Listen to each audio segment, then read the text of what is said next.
West. Salute to everybody in the chat.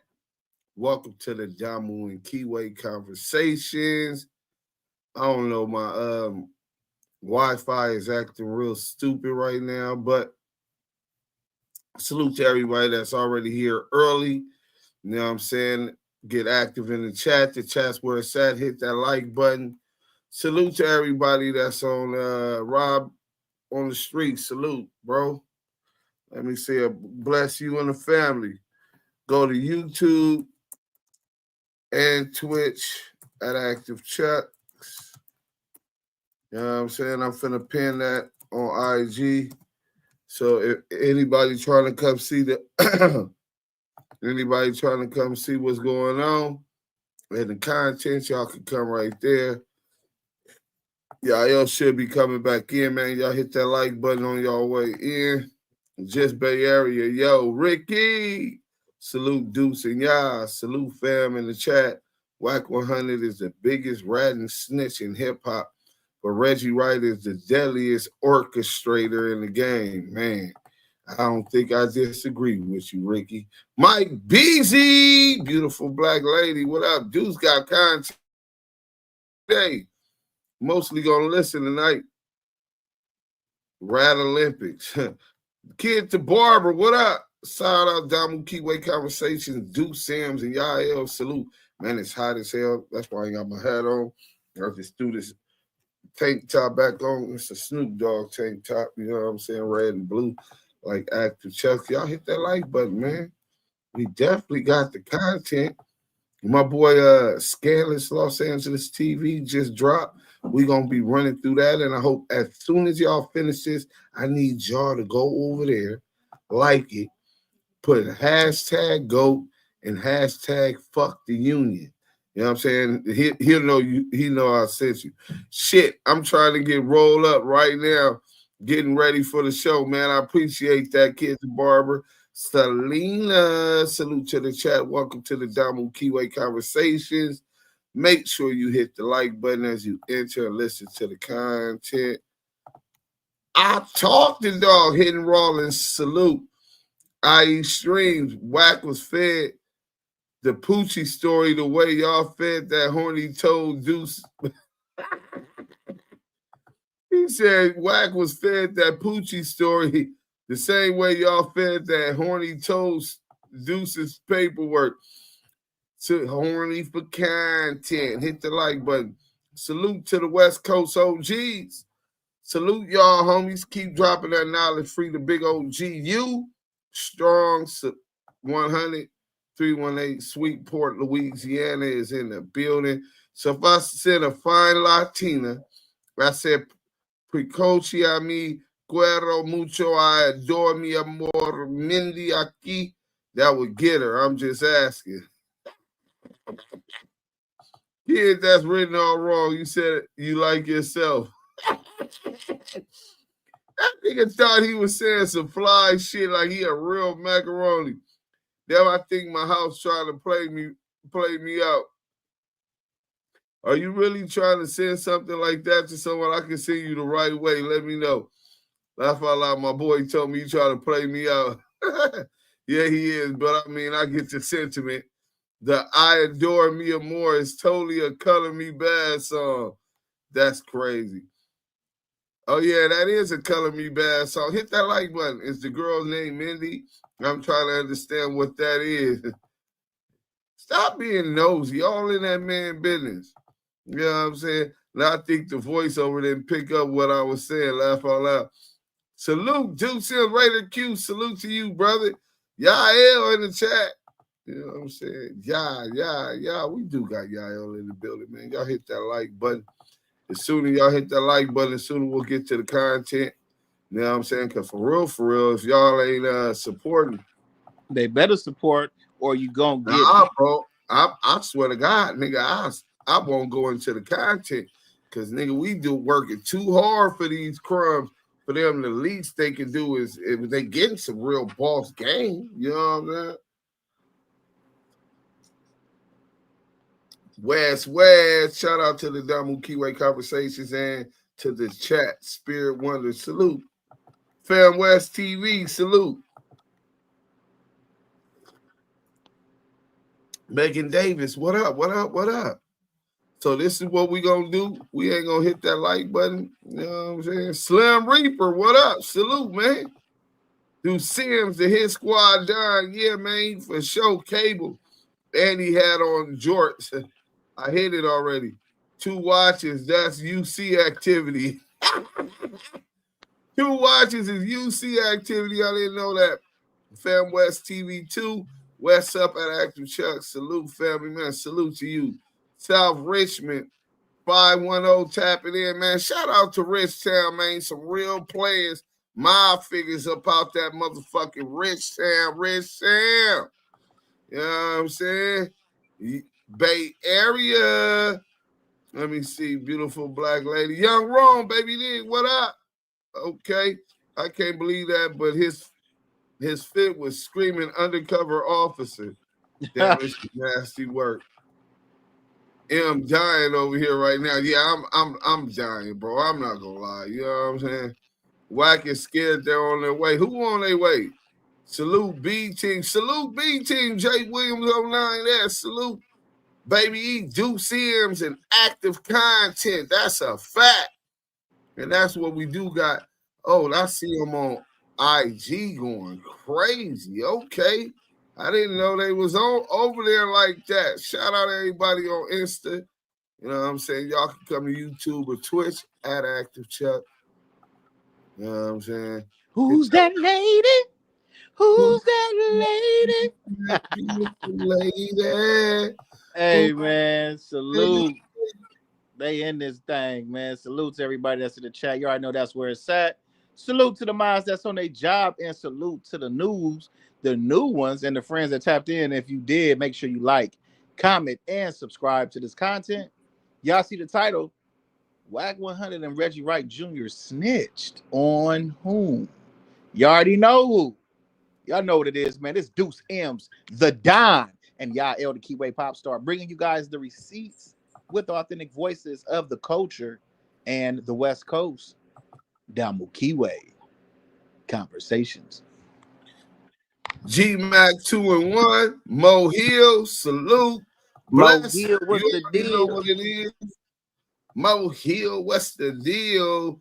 G-Dog, salute to the DAMU KIWE love from the Philly. Megan Davis, how you doing, baby? Pacoima Red, what up? Mogul Giant, that's not the real pic of Tammy. Bro, Brian Dow.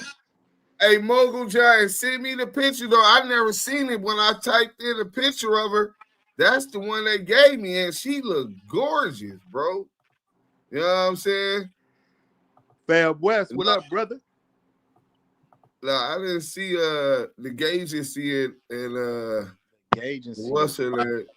Yeah, Gage. You know, he said he got the Gaugency. You know what I'm saying? And they got the Gaugency, the Booty Goons, the man, bro. Yeah, that's kind of nasty. But before we get into all of this, let's go. Matter of fact, let's go to Scandalous Los Angeles TV. We got 2 Scandalous videos we're gonna break down. I wanted to start off with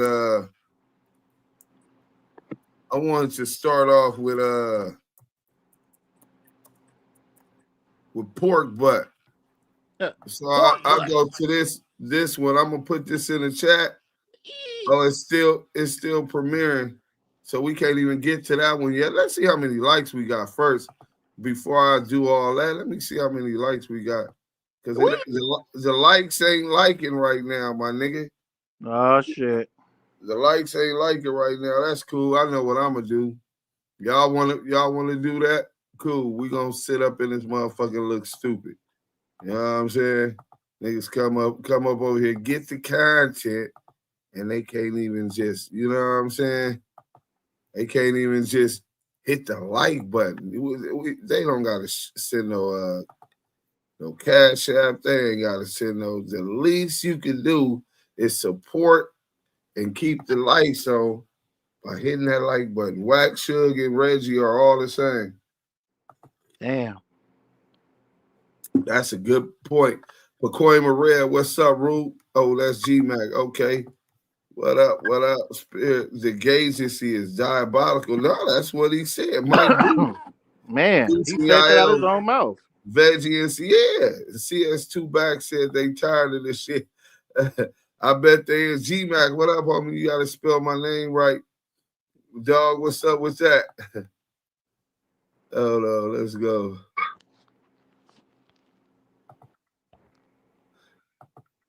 They politicking the 2Ps is politicking in the chat. Damn, smash that like. Yeah, that is crazy. They do us like that. You know what? I see what y'all on, man. We finna go ahead and we finna go to my boy. Soledad was the birth of C. Blank White. We gonna get into that one today. What? This fool said he was roughhousing in a cell with the big homie testing how rough he was. But we all know that was the birth of 3-Finger Wack. Oh. I think that's the real story, bro. I really believe that's the true story. I'm starting to believe it. But all right, so since y'all doing it like that, then we gonna do it like this, man. A dose of reality TV. Let's go.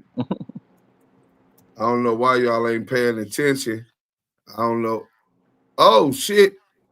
He got the shorts. CS2 Back taking the stand. Let's stop sharing this. Hit that like button, man. You know what I'm saying? Let's go ahead and go over here, my boy.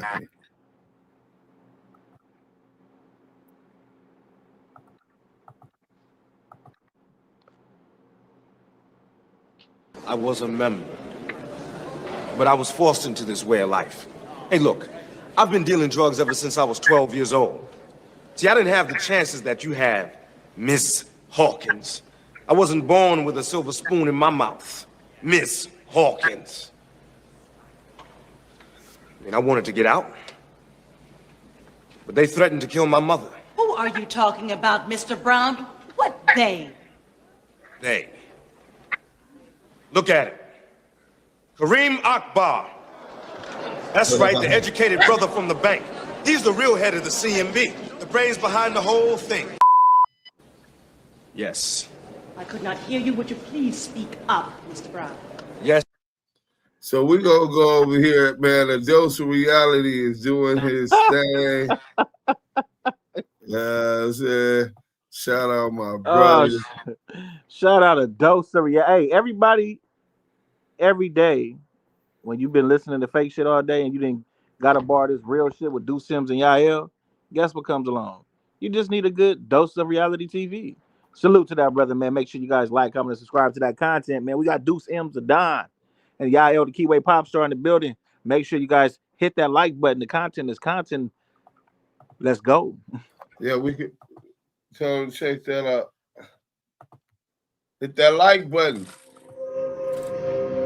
That's why we ain't getting to the content. I forgot I want to run the content today. Is the wrong day. Do anyone know Wack100? Street interview. Do anyone know Wack100? Well, we know he's not a day one from his section. Go stream that section by Yael featuring Joe Mos and Coyote. That's real. You have to understand, there are forces at play, big forces. They don't want you to know. Yeah, we know Wack. He got clubhouse, podcasts, beefs. Meanwhile, we still out here in the trenches. No docu. Do I know Wack100? Every app he's on turns into chaos. He be arguing in weird positions, making more noise than sense. We know he like baby oil like Diddy. 3 fingers and all. Allegedly. Wax a hoe for that. Isn't he the one? Do you know who Wack100 is? Wait, is that the guy that be on Clubhouse naked yelling at other men? Oh yeah, we love him. He's like reality TV, but with no camera budget.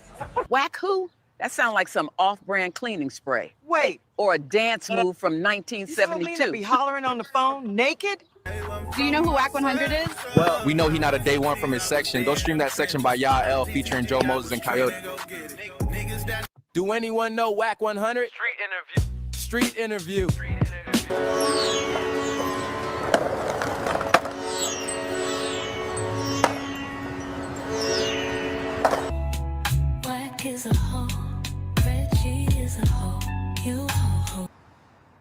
yeah, Wack100. That guy's got some strong opinions.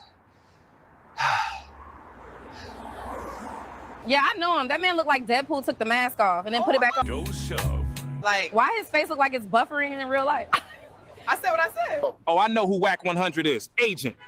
Agent. Allegedly. Been setting folks Nah, up since no, MySpace. Man no, failed no, at no. music, diapers, marriage, A&E. 3 fingers and all, huh? He talking to like he undefeated, but been losing arguments with teenagers for 5 years straight.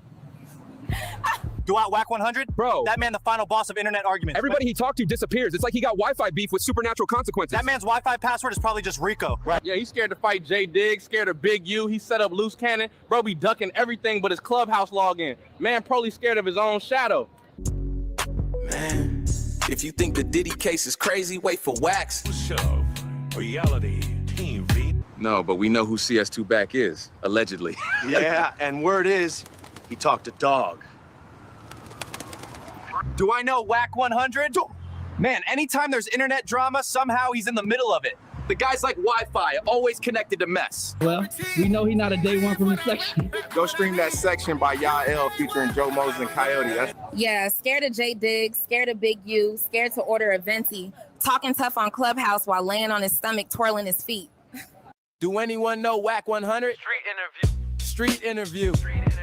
He built like drama luck. Soft in the middle and be lying all over the internet. Yeah. I know him. Well, we know he's not a day one from the section. Go stream that section by Yael featuring Joe Moses and Coyote. That's real. Yeah, he's the dude who made his girl get a BBL and tattoo his Deadpool face on her back, like a billboard, and she's like 50, bro. You host that 600 a hole. Do you know who Wack100 is? Yes, the loud one. The world may never know. Allegedly.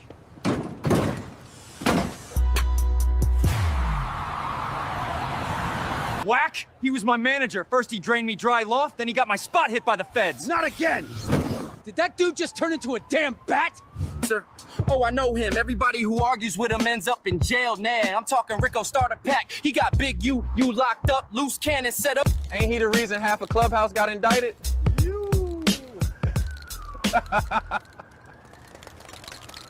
He told me he was gonna move me to Africa, had me doing crazy stuff on FaceTime. LYIN the whole time. He always get in trouble online, but the info he about to give us, gonna be something. And like he said, Mark, no, he tried to set up that 3-way call shit. Like, we wasn't gonna Mark, trace that, no. man.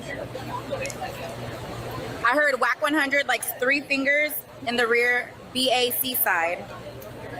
Allegedly. Do anyone know Wack100? Street interview. Wack100 once told me I was too toxic. Baby, everyone you get into it with ends up in jail, and you got a new story every week. On Clubhouse, too. My cousin Julio got cussed out by him on Clubhouse while making pupusas. Bro, CS2 set me up. I knew that 3-way call was a trap gat. Now the fed's all over me. This ain't no traffic stop. This a Rico chase. Well, we know he's not a day one from the section. Go stream that section by Yael featuring Joe Moses and Coyote.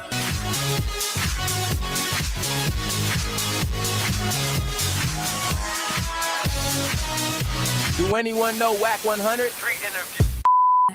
Brother 2025, still no get back. So Bobby Jones gets the rental, him and Cash is in the catalog. Speeding through real Texas, got cracked with 3 straps. Transfer to Beamore, Texas, on Fed hold, this all facts. This is when Wack first told that rat, is a hoe for that. Reggie Ash was not to trust, he can get him off the gas. And just dosed him to deep breathe, the plea to CS2 Back. Caught on a way with money mop, though dog could smell a rat. From afar says box 1 sour, tried to get him on the jack, though dog ain't go for that. Try to get Dale Dog on the jack, the dog ain't go for that. And Wack, you a hoe for that. Reggie's a hoe. Wack is a hoe. 600's a hoe. You a hoe for that. Hey, man, go to a dose of reality TV. I'm going to put it in the chat, man, and go run that up. He been dropping little shorts and everything. Y'all ain't gonna get them if y'all don't go subscribe, man. I don't know. I guess y'all don't be appreciating them dope ass cartoons. They only gonna get better and funnier, man. You know what I'm saying? He's added, we bring all of the audio, the hot audio, and what he's bringing is visuals to it, telling stories, man. This is entertainment. You know what I'm saying? The internet is undefeated, man. That's a fact, man. They all hoes. Yeah, you right about that, Selena. Mario Dubs, what's up, man? Yaya's kids, salute, man. I see everybody is coming up in here. Pookaroo, AB, salute, roll it up in a little burrito, and tell them that you can't live here no more. Who do we worship here? The Most High, man. You know what I'm saying? Yahweh. Now, if you don't know who Yahweh or Yahweh is, and you don't pray to him, I understand that and I respect that too, brother. But don't come over here hitting us up about who we gonna praise like we scared to bang our God. You know what I'm saying? We gonna make sure that we represent if we don't do nothing else. But let's go. We're gonna get to this Reggie Wright Jr. first. I don't want to go straight into Wack because I might cut some of the shit out, you know what I'm saying, and shorten it up depending on how long it takes. So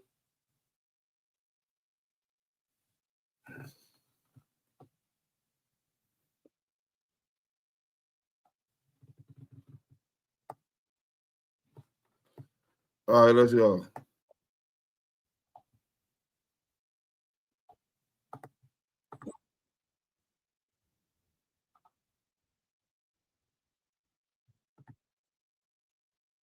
FBI's new iteration of its counterintelligence program, COINTELPRO, now repackaged under the black identity extremist stigma. We uncovered how the powers that be have sought to prevent the rise of a black messiah, going to extreme lengths to track and control every movement in the black community.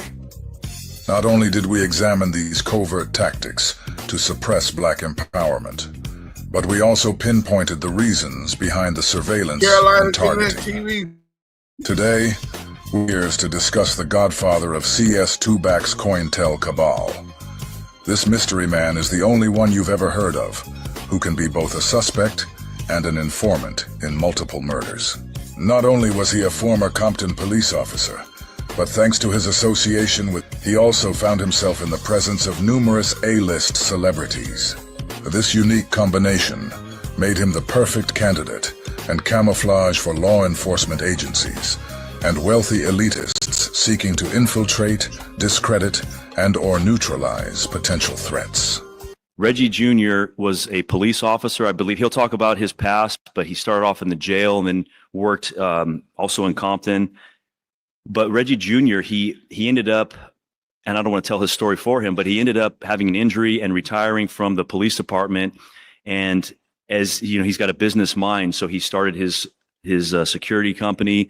And growing up with some very high profile people like Suge Knight and in that Compton area, he was able to along the way connect with them and be the head of security, which is a pretty damn big deal for Death Row Records, and was with them for a period of time, and very well-known guy. I want to give a shout out to his platform, which is Bomb First. He has his t-shirt on right now. And we do have some giveaways later in the day that Gina's going to be in charge of. But if you're not familiar with Bomb First, if you go to YouTube, take a look at it. He's got a very powerful platform. And if you want to know the truth about anything, Reggie Jr. is that guy. And when you see him on his YouTube channel, if you follow him like I do, whenever he's leaning into the camera, click on that video because it'll be something good. Reggie Wright Jr. became an invaluable asset to those in power, using his position to manipulate and control from behind the scenes, furthering agendas that sought to destroy black success and empowerment. These informants, who gained notoriety only through their connection to Marion Knight, are now fighting to maintain their covert roles, continuing to work behind the scenes while telling stories about Death Row Records. DJ Vladimir Lyubovny, makes his federal futon fluffy for these informants as they lie and implicate others in murders to cover up the murders of Tupac Shakur and Christopher Wallace. So when you hear the theory that Poochie was the shooter, what is your take on it? Right on. I had a talk with Greg Kading about this, and I have my notes. So according to Greg Kading, Poochie killed Biggie. That's the story, I believe. And Poochie was an associate of Suge? Whatever the story is that Greg is pushing is what I believe. Bob James, this is what you do, huh? So, Suge and Poochie killed Piggy. I done heard it all. You and Rayj, huh? That's how y'all feeling. Y'all just y'all scared for Suge to get out, huh? You niggas is cold niggas. Reggie Wright, your ass down there died, nigga. Corona. And you still talking, nigga. Boy, niggas gonna get you for that box shit, though. So you just heard Reggie and Mob James go on Vlad TV and place the murder of Biggie on Marion Knight. K9 from Swans responded in disbelief, expressing his distaste for the lie snitching that he heard them both do. Because Reggie was upset with K9 for his statements, he decided to go on Clubhouse and lie on him in pure Cointel fashion. Before I play the Cointel Clubhouse recording, I want to read what Reggie said about Suge in this article. I wasn't under the impression about him being an informant. I just know he has rat things in him. The two things that come to mind when I hear Lloyd speak on those issues is that I know he did do this or can do this. The one thing is when he was doing his time in jail for the probation violation on the state side, he knew he had a 6 months tail on the federal side, and he actually reached out to the U.S. attorney that was handling the matter for his 6-month probation violation and said, y'all been trying to get me to cooperate on David Kenner. I'm willing to do that now because I don't want to go 6 months. I'm ready to get out of here. He had me call the U.S. attorney. I did. The U.S. attorney advised me that I can't talk to you, Reggie. You're not his attorney of record. I would have to hear from his attorney, which at the time, the attorney handling the federal matter was David Chesnoff out of Las Vegas. So I called David Chesnoff and told him Suge wanted to do the 6 months and cooperate against David Kenner. David Chesnoff told me, I represent tough guys from the mafia. One thing I don't do is represent rats that would do any type of telling. So you tell Suge if that's what he wants to do, then he needs to remove me or I'll remove myself as his attorney of record. So you see how Reggie went on allhiphop.com and used the attorney David Chesnoff's name to attach rat allegations on Suge. Now listen to him and his protege CS2 Back work together in an attempt to discredit and slander K-Nina using the same lie. Hey, bring Reggie Wright up, dog. Bring Reggie Wright. He don't expose the nigga K9's a rat, dog. Reggie Wright is a nigga that ran death row, cut all the checks, all the attorneys. Bring Reggie Wright up. Rayj, you on stage? Now, Rayj, now keep it 100, Rayj. Do I know this nigga K9, bro? All right, so mute the mic for Rayj. Mute the mic for him. Nobody else should be talking to Hey, him. Rayj, do I know this nigga K9, bro? Let me tell the story on K9. Let me just tell the history. Number one, K9 was brought in by me. K9, to my knowledge, ain't never met Suge Knight in life. Why is he telling that? I don't know. K9 was with our homie Keita Rock, is the one that really spoke up. He spoke up for K9, and Keita Rock liked K9, and he had me sign K9. I'm the one that put K9 on the one song on Death Row he was on. I mean, K9 was a cool dude when he was with me.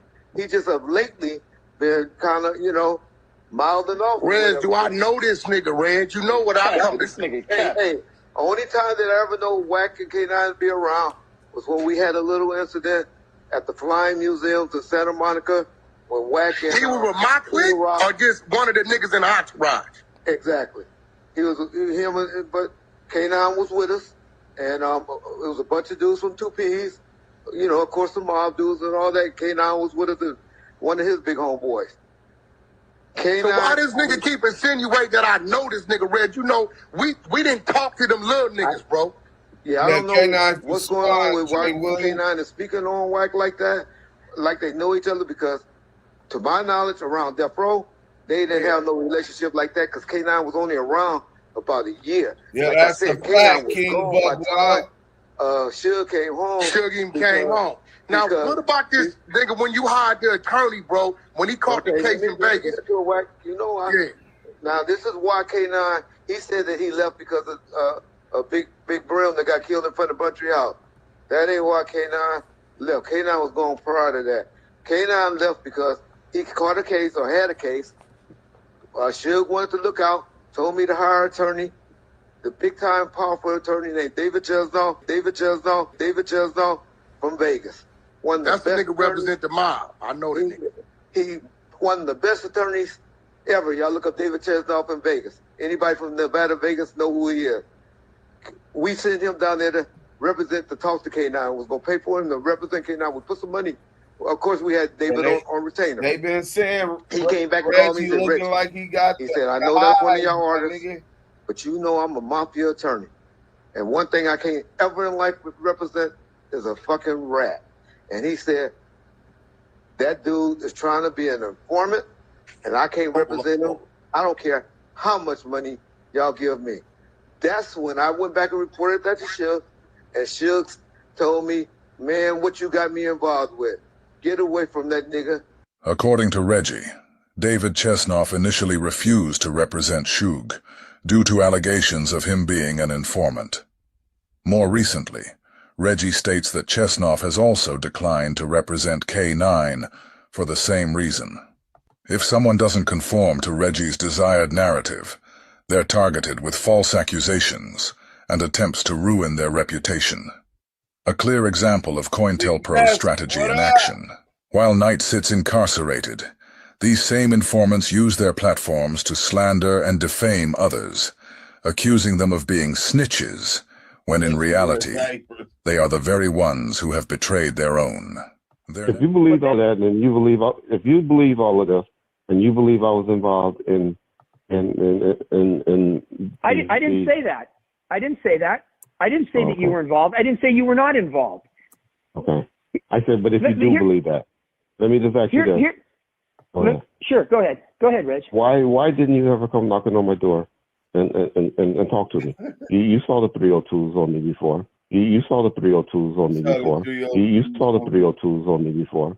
There's an FBI 302, a 5-page memo. Tell everybody what a 302 is. 302 is a memo memorializing a meeting. Here's what I can tell you. Why would he even meet with them in the first place?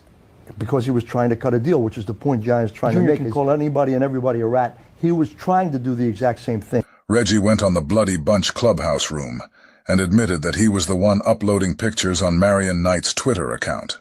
They made that. Reggie, you have information that only you. Reggie, do you run that Twitter though? Do you run that Suge Knight Twitter?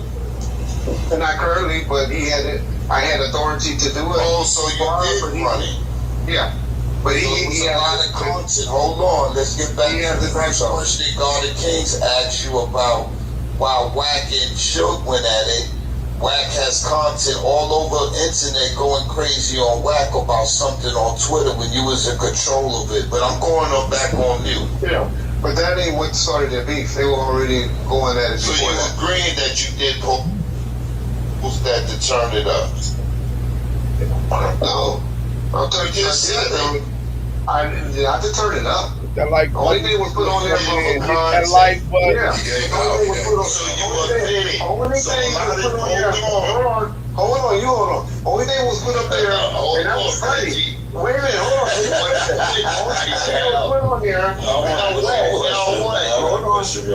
Only thing that was put up there about Wack was him acting like he was cleaning the table at in Adam 22.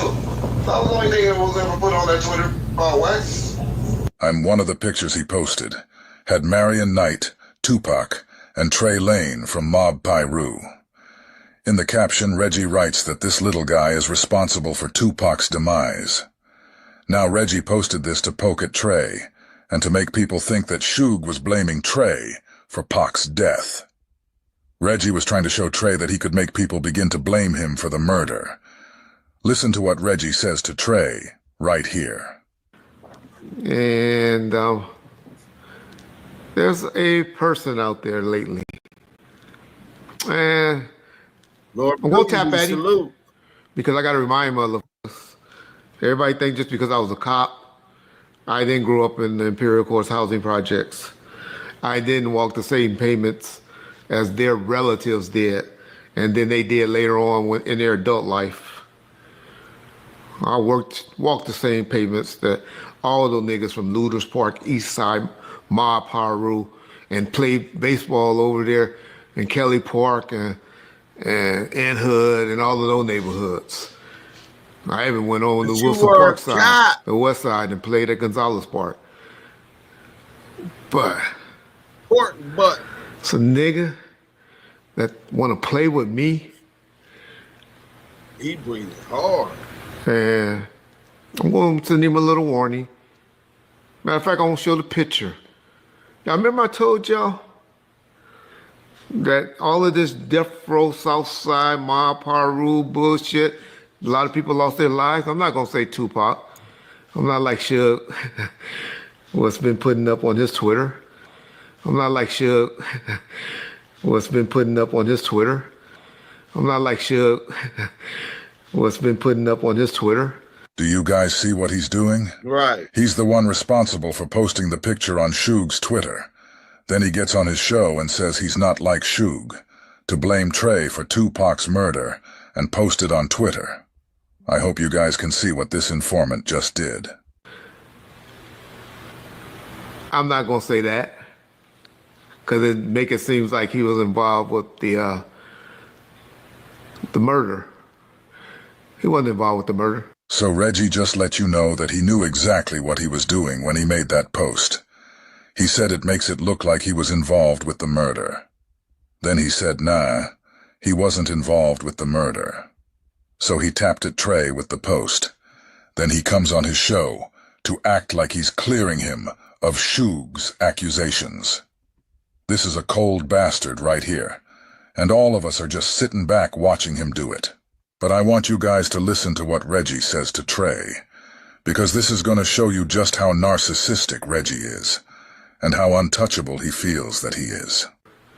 He just did some scary ass shit to make niggas have to respond at a location where they didn't need to be responding at. Stories gonna start being told. You keep texting my co-workers with your bullshit when you drunk, high off of ecstasies or something, and then want to wake up in the morning, oh, your little homie just tripping. He just, no, nigga. Don't tap at me and then try to backtrack it with the ha ha ha. Nigga, fuck you. I don't play those games, nigga. You know that. Nigga. Just cause you over there now thinking you got niggas from the hood, those little youngsters don't know the pedigree. They don't know where you really from. Long Beach Crip. They don't know all of that. They don't know how you've been saved, nigga. How niggas saved you in county jail and shit. Stories gonna be told. Stop playing with Reggie motherfucking Wright, nigga. It's gonna be some stories. I'm going to get y'all that interview y'all been wanting, because trust me, he gonna be calling Vlad or John or somebody offering to do the interview for free. Say one more word, mention my name one more time to people that I work with. Meaning John. Fuck it, I ain't gonna sugarcoat it. Stop texting John with your bullshit, nigga. You got my number. You know how to get my number. You know how to get a hold of me. Please, stop playing with me. I know too much about you guys that walk around now with your chest all poked out, running to Cleveland, Ohio and stuff, thinking you the man, and you this and you that. Nigga, I'll tell stories. I have niggas come on when they just say, who's in St. Louis? Who got what? Where that nigga at? Tell him come here. I'm gonna take that.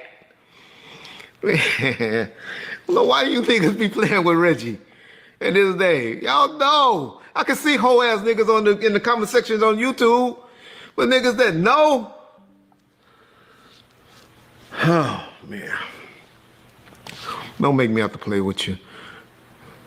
That's just the tap that the principal used to give you with the ruler. Cause nigga, I'm gonna spank your ass. Say another word. I promise you. I want you to. Let's play. Let's have fun. Let's have a 2024 great year, Negro. Cause I play both sides. Both sides. You know that. We can play it on social media. Nigga, please. Okay. Either way. Cause you ain't gonna be able to say, oh, it jammed. It jammed when I was getting out of the trash can. I was in the trash can and it. You ain't gonna be able to say that with me, nigga. They gonna be saying, oh, R.I.P., R.I.P., R.I.P. That's what they gonna be saying. You come fucking with Reggie, R.I.P., fucking with Reggie, R.I.P., fucking with Reggie, R.I.P. No threats, promises, bro. No threats. I'm tired of playing with you. I've been playing with you, reading your texts last 2 or 3 days when you get drunk, going in and out. Got your sister calling my wife, telling why they doing that? Why they doing that? Why they doing that? Talking about brother-in-law. Calling, man, nigga, stop playing with me. Stop it, little boy. Sorry, John, hate to use this to tap at one person on our platform, but tired of bitch ass niggas, man.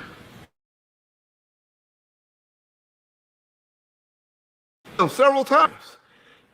Asked him, respond back with texts like, all right, man, all right. It's all good. I was punking out. What? Did he get drunk? Start rambling again. Stop doing that, dog. Don't know what you own. Ain't never known you to be on shit like that.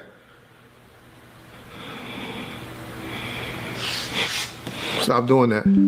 Don't let if you just coming in.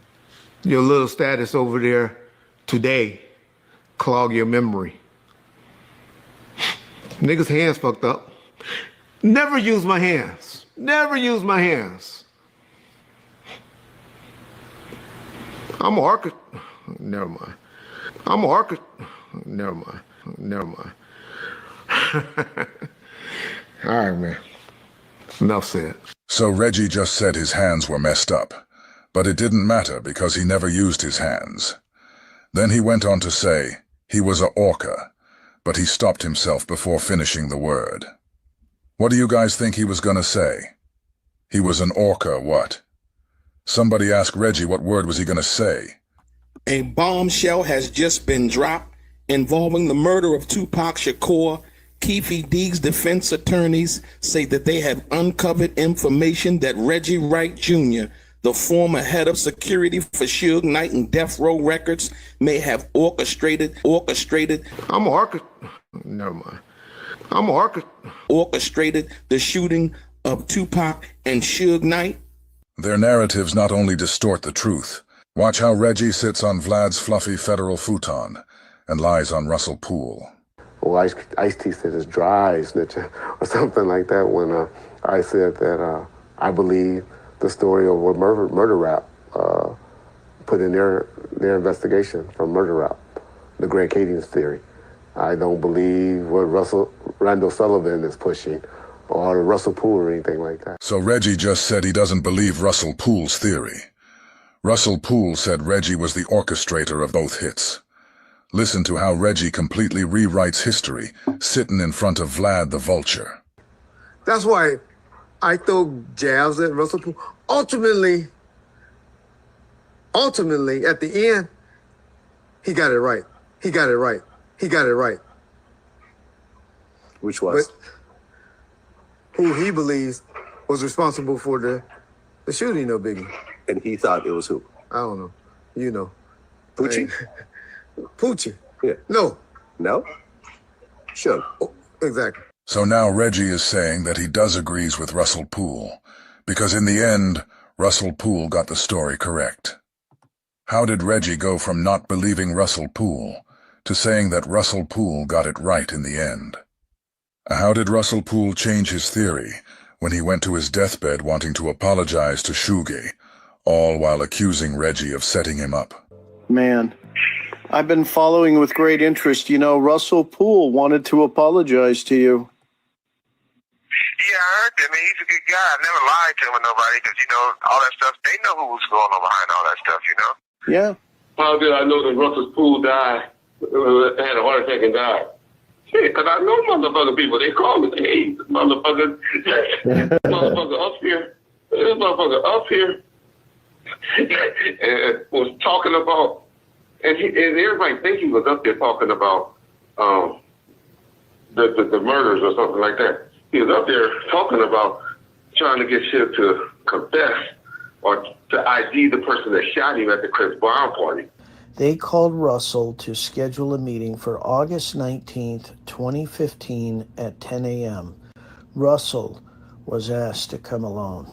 And just as an aside, he was asked to come alone only once we found out about the evidence in the One Oak shooting.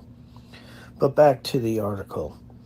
At 9:02 a.m., Russell called me and we talked for 7 minutes. He told me he was stuck in traffic around Diamond Bar. On the phone, he told me that he'd be staying at his son's condo to visit the doctor on Thursday. He was going to have his blood pressure medicine adjusted. We talked about the upcoming meeting and he promised to call me the minute he got out of the meeting. He said, if anything happens to me, you have to get the information we compiled out there. Noon rolled around, and I assumed he was extending this into lunch, but was encouraged that it was taking longer than anticipated. I even thought that maybe he was being offered a job with the sheriff's department. Just come in and hit that like. At 3:51 p.m., I sent another text message. Still going? A while later, I sent, damn. And then a little while later, must be a great meeting. I had no idea what was actually happening. At 5:28 p.m., I got a text from one of our confidential informants telling me I just heard Russell has died. What the fuck? I went on to Google and saw the news and that it had been posted 24 minutes earlier. I was devastated. The friend I was with started to scour the web while I made some telephone calls. 6 minutes later, I was listening to Reggie Wright Jr.'s interview on Bomb First. Now the questions were racing in my mind. How did Wright get a video posted so quickly? It was a 13-minute, 32-second interview. So walk that back. It had to take some time to call it in, to put the background up, to publish it, to post it, and for the aggregate into search engines. For a time, it was appearing in the first couple listings on Google.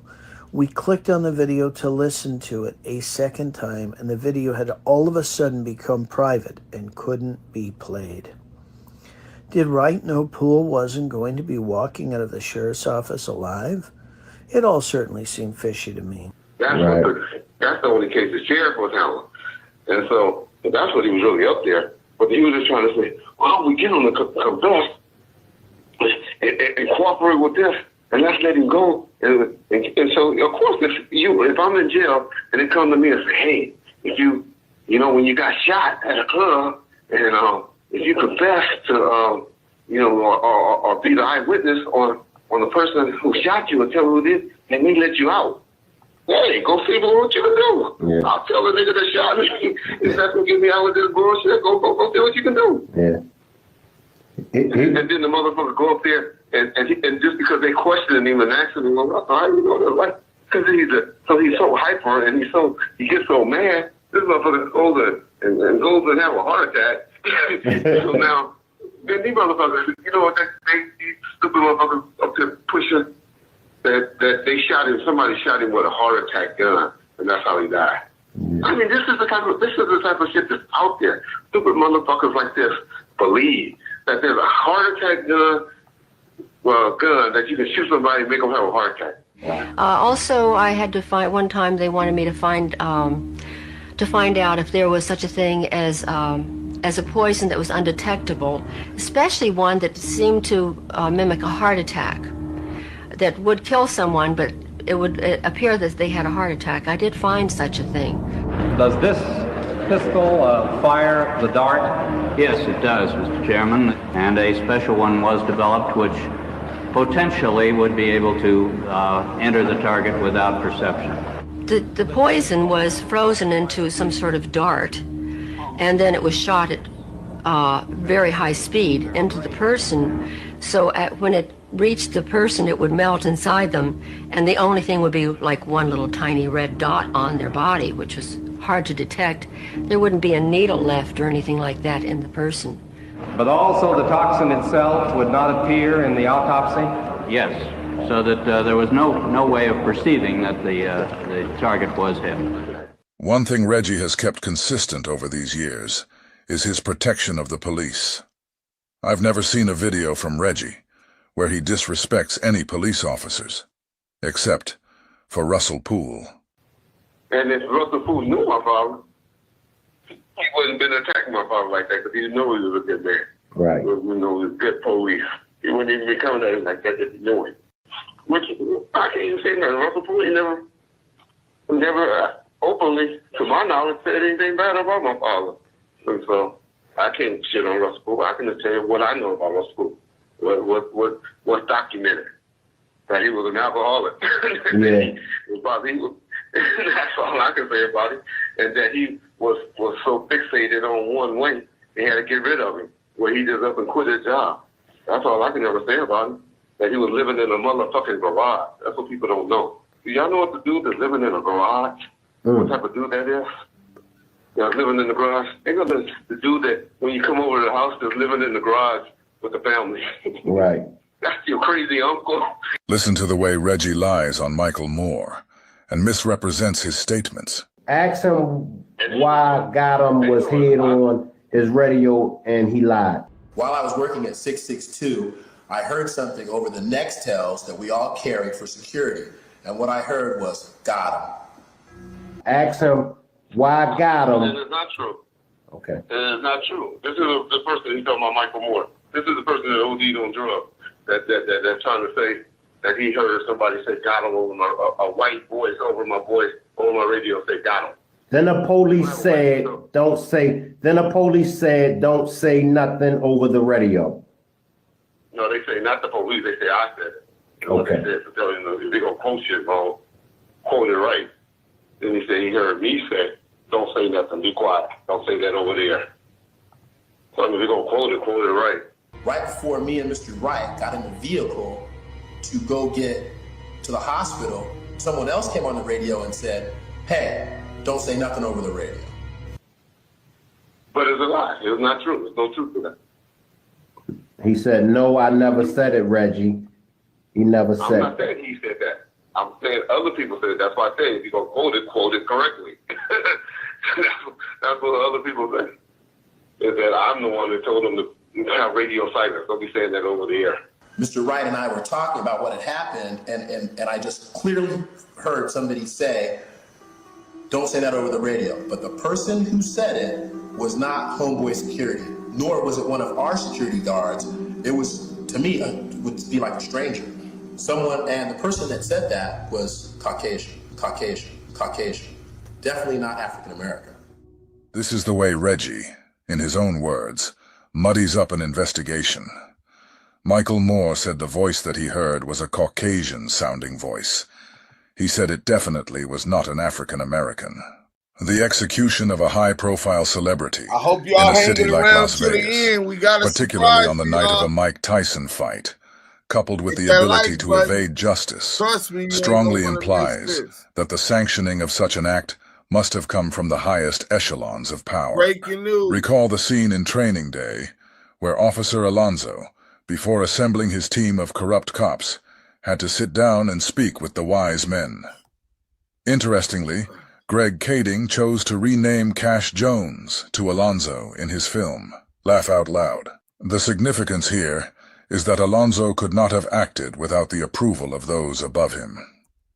In the movie, Alonzo approached them with his grievances. This dynamic could unfold in two ways.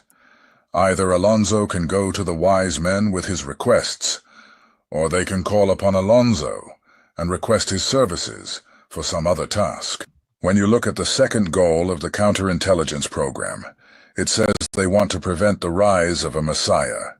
It lists Martin Luther King, Stokely Carmichael, and Elijah Muhammad as black nationalists that aspire to the former position held by Malcolm X before his death. It says that Elijah Muhammad is less of a threat because of his age. So we know that age is something that the FBI factors into this equation.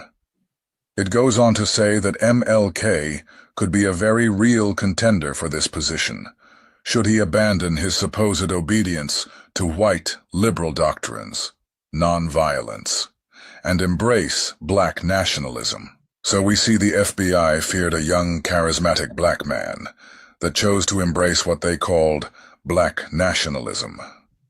Then in comes this young black man, who just happens to be the son of a Black Panther. Matter of either we stay like this or somebody sacrifices.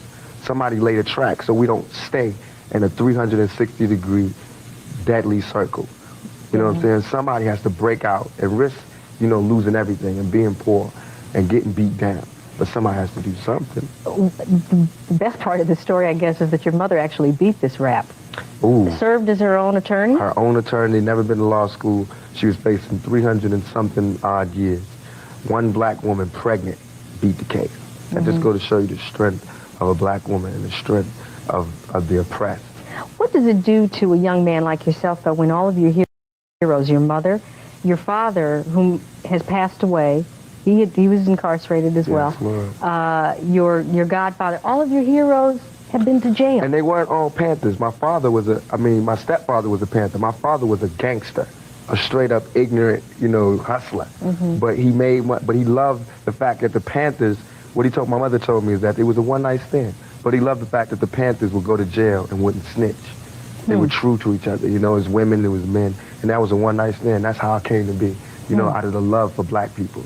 So that's how I got to live, and that's how I have to die. And that's how my music has to be, and my acting, and my producing, and my interviews, everything has to be for the love of black people. Yeah. We were talking about that earlier, for 20 years old, I have to tell you, you have quite a head on your shoulders. How many of you guys could have stood on your square and held an articulate conversation with an older woman while the camera was rolling at the age of 20 years old like this? Given Tupac's deep roots in the Black Panther legacy, and the FBI's well-documented history of targeting individuals who embody the potential to rise as black messiahs, it's no surprise that he became a focal point of COINTELPRO's second objective. The FBI, having a long-standing agenda to neutralize any figure who could inspire a movement for black empowerment, saw Tupac's influence, activism, and revolutionary ideals as a threat. His connection to the Black Panther Party's revolutionary roots made him an ideal target, as the powers that be sought to prevent the rise of any messiah-type figure who could galvanize the masses.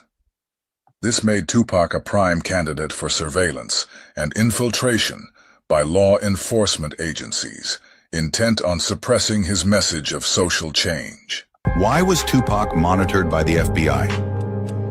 There were several key reasons for the FBI's surveillance of Tupac Shakur. One of the major triggers was the FBI's investigation into death threats against Tupac by the Jewish Defense League, JDL.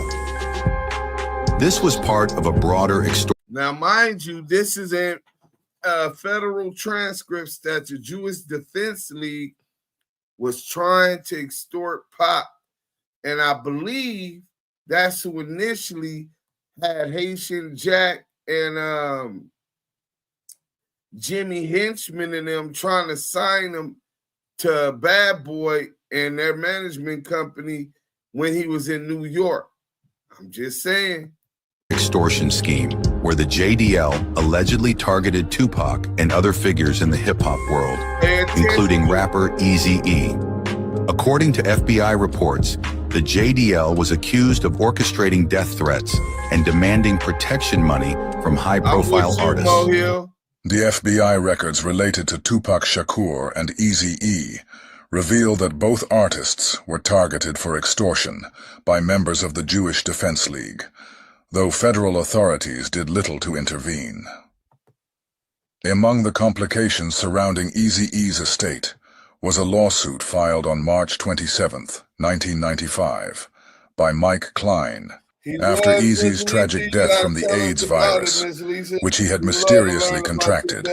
Mike Klein sought to capitalize on the situation by attempting to steal control of Ruthless Records from Eazy's family. Klein was a former Israeli soldier who had previously worked as a security guard for Ruthless Records. He was hired by Jerry Heller to protect him from Suge Knight. Mike Klein created a record company named Comptown Records and filed a lawsuit on March 27, 1995, claiming part ownership of Ruthless Records.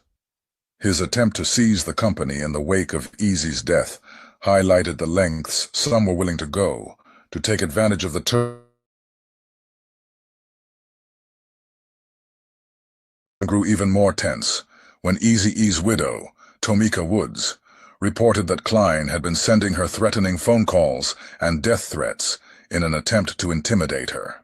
In the end, a man who was originally hired as a security guard to protect the interests of Ruthless Records was now trying to steal half of Eazy's company from his family.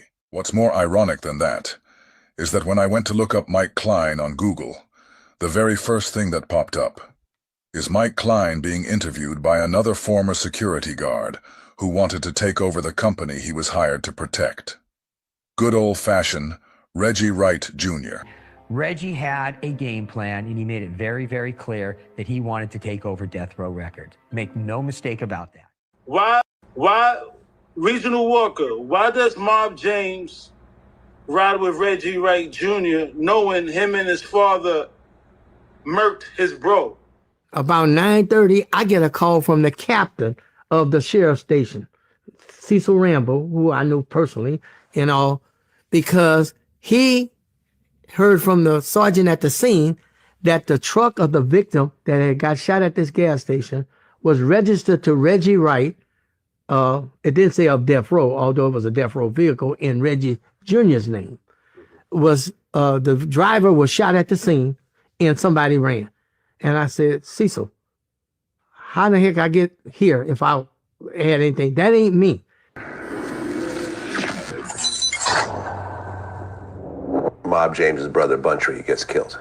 Yeah. You said it happened in a car that you... I was the registered owner of... You were the owner of that car? Yes. What was the situation over there? Because he said, he said on camera who he thinks killed him. So the situation with Buntry, you said that George killed him? Yeah. And George was a Pyru also? Yeah. Okay. He got stabbed? Who? Your brother. No, he was shot 9 times. He was shot 9 times. I'll say on camera. Shit. Dude's in jail, name is G. Dude's in jail, name is G. Is Reggie Wright a rat? No, Reggie Wright is not a rat. Reggie Wright was a police officer. One notable characteristic of Reggie's is his complete lack of hesitation to sit comfortably on Vlad's futon while implicating others in murders, especially the ones of which he himself is also a suspect. He did so with Pac and Big, and now we're seeing him do the same with Buntry. Is it Monkey Man? Monkey Man. Well, y'all call him Monkey Man. We call him G. Monkey Man is something Info Minds came up with and started calling him. Okay. We don't know anybody. If you even say the name Monkey Man, I think you said it in the interview with James, and he was like, "Who?" But we call him G. George Williams. George. But that name Monkey Man has been floating around as well. Info Minds did something. That's Info Minds? Okay, yeah. Got it. Okay, so he was the one that killed Buntry. He was one of the ones. Even if you look at the composite sketch, you can see the ponytail. Now, we call him Ponytail. That was our code word for him. Like, if you ever heard me and Shug talking, so he'll say Ponytail. Because he had a moniker for everybody. But yeah. Okay, so why did he kill Buntry? So Buntry was killed in a vehicle that was owned by Reggie, and Reggie said George is the one who killed him. So Vlad asks Reggie, why was Buntry killed? Listen to the reason Reggie gives him. All right. It was this dude, it's this guy named Little Rod, Roderick Reed, and George. They had this boy named Vincent Buchanan, who was V-Dog. He got killed in Compton, tortured, dropped off, handcuffed, dropped off on Central in front of the cemetery. They were real tight with him. He was, a real active, cool, Fruitown Piru dude, V-Dog, Vincent Buchanan. Suge's in prison when this incident happened, 98, 99, I don't know. That's when it happened. Now word is, okay, police kidnapped him. Well, guys wear police jackets and stuff like that. He's handcuffed. So who's number one suspect when you hear police in Compton, handcuffed? Reggie Jr. Reggie claims that Buntry was killed because a man named Vincent Buchanan from Fruitown Piru was kidnapped by men wearing police jackets. When his lifeless body was found near the Compton Cemetery, it was clear he had been tortured and murdered while handcuffed. Reggie explained that, since witnesses reported seeing men dressed like police officers involved in his abduction, and because Buchanan was found handcuffed, everyone assumed he was responsible for the crime.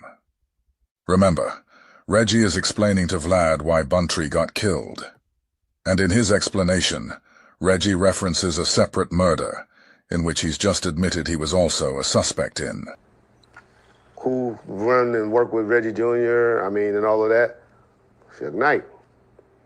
Who's the closest person to both of them that's allegedly watching the tape and has a videotape of it? Buntry. This is exactly why I call him Reggie the Rumor Wright. Wherever the Wrights go, a rumor always seems to follow. Reggie just stated that George and Roderick Reed were behind Buntry's murder, claiming that a rumor spread that Buntry had been watching a video of Vincent Buchanan being tortured and killed by Reggie's corrupt team of cops. According to Reggie, George and Rod Reed wanted to take out both Marion Knight and Buntry, seeing them as the closest people to him. It's important to note that at the time of the murder, Marion Knight was in jail. So they mad. They, thinking this is really true. What people don't know is they came and confront Buntry about this, like a week or two before he got killed. Buntry goes and say, no, man, come on. It's not true about the tape. Trevor Kelly, what up? Hit that like button, just coming this. in, all things popping TV. A little bit prior to that, they killed a dude that's one of the dudes that actually did it. His name is David Brim. So Brim Dave was murdered in front of Buntry's house a few weeks before Buntry himself was murdered. Reggie just said that Brim Dave was actually the one responsible for the murder of Vincent Buchanan, but he says that George and Rod Reed are responsible for the death of Brim Dave. If Reggie is a suspect in a homicide, he has no problem publicly placing those homicides on somebody else. This same whole shit right here, like the nigga they say, Dave, nigga, that was the homie, nigga, Brim Dave, nigga. You know what I'm saying? Blood from 5-4 Brims, but he from S Gang too, though. He used to run with my homies tough. And for the record, nigga, I stopped coming around Death Row because of this bullshit right here. I knew niggas was hoes, though. I knew niggas was hoes. And when the homie got killed, I knew it was gonna be consequences. Now, this is Wack100. He said that he left because of a big Brim that got killed in front of Buntry house. That ain't Wack100. Look, K9 was going prior to that. K9 left because he caught a case or had a case. Suge wanted to look out, told me to hire an attorney, the big-time powerful attorney named David Chesnall from Vegas. Now you understand why Reggie went on Clubhouse and tried to destroy K9's credibility. In front of Buntry house.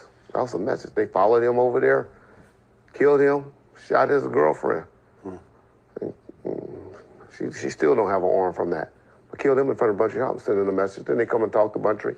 He denies it and all of that. And they call me. They call me. Okay. They call me. They call me. Say, Lil Reg, we don't believe you had anything to do with this anymore. But we won't. We want to know where Shug live. We want to get him. We give you $50,000. So now, according to Reggie, Rod Reed and George called him and told him that they don't believe he was involved anymore. Instead, all the blame falls on Marion Knight. Everybody believed that Reggie did it because men in police jackets kidnapped Vincent, and he was found tortured and handcuffed. Some kind of way, they stopped believing that Reggie had anything to do with it, and instead blamed Marion, even though he was incarcerated at the time. Like, fools, what are y'all talking about? Are you still a cop at this point? No. Okay, you've already, you're gone. All right, fantasy baby. Okay. I'm with you, Scando. But you're still connected to law enforcement. Yeah. I mean, you're telling an ex-cop, but you're still connected to law enforcement. Yeah. I mean, you're telling an ex-cop. Even Vlad is skeptical of Reggie's story. He doesn't believe for a second that men who were convinced Reggie and his group of corrupt cops were responsible for their friend's murder would then reach out to him, offering $50,000 to facilitate the execution of another man they wanted dead. All of this, right? That they want you to join into a murder, basically. Axel, like, nigga, I'm not mad at that nigga like that. We against each other. This is like 2002, 2000. So Reggie just admitted that at the time of Buntry's murder, him and Marion were not on good terms. He just said they were against each other. If Reggie was against Marion, then Reggie was also against Buntry, being that Buntry was Marion's right-hand man. What most people don't know is that Buntry was murdered one day after him, and Marion Knight attempted to obtain counsel from the Baker law firm. Yes, sir. Right, stand what's on up the with the media. lawyer, Teresa Bingham, and why you didn't like her? Terry Bingham. She's just a dumb white crackhead. She wasn't that good of an attorney, that's all. She's just she's a entertainment attorney, but she wasn't a good. Her name was Terry Bingham, though. Terry Bingham. So you don't got no Hey, relationship put it this with her way. today? This is how bad she was. She came into death row. Ask Suge Knight about it. When he talk about it one day, y'all gonna say y'all heard it first.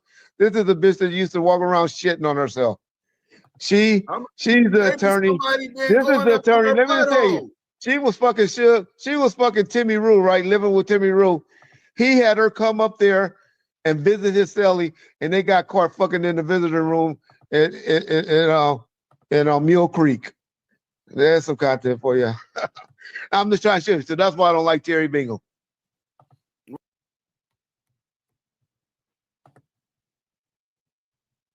So he's saying the reason that he don't like Terry Bingham, because Bingham a lawyer went up to Mill Creek, visited Timmy Rue, and got caught fucking him, right? And I think she shitted on herself. Why would you be mad at her about that anyway? See, he's trying to get ahead of a story. That's all he on. Whatever it is, he don't want us talking to whoever that broad was.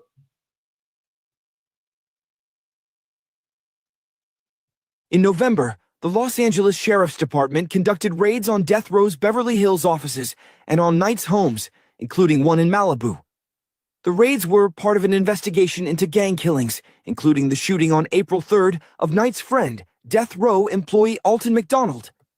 The latter date is important in the Dillinger case because McDonald died just one day after he and others from Death Row met with Baker's firm about retaining Baker, Death Row's in-house attorney, Teresa Bingham. So the Baker firm met with Buntrial and Suge the day before Buntry was killed. Said in a declaration. Death Row didn't retain Baker then, she said in the declaration. Besides McDonald, those attending the meeting included Knight and Bingham. In her declaration, Bingham states that after McDonald's death, there was a great deal of concern, both personally and at Death Row, aka the Row.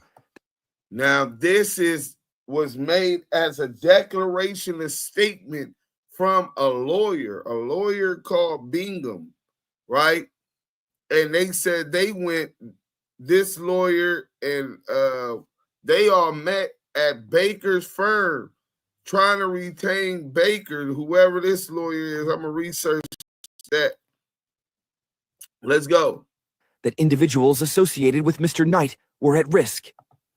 Bingham also said that she left working directly with Knight last summer. The primary reason was an underlying fear that other individuals may be at risk simply for being in the presence of Mr. Knight, Bingham said in the declaration. I'm going to ask Suge, next time Suge called, I'm going to ask him about that lawyer, and I'm going to ask him, and you make sure you come back and say, Reggie ain't lying. You make sure you remember this day, mark it down.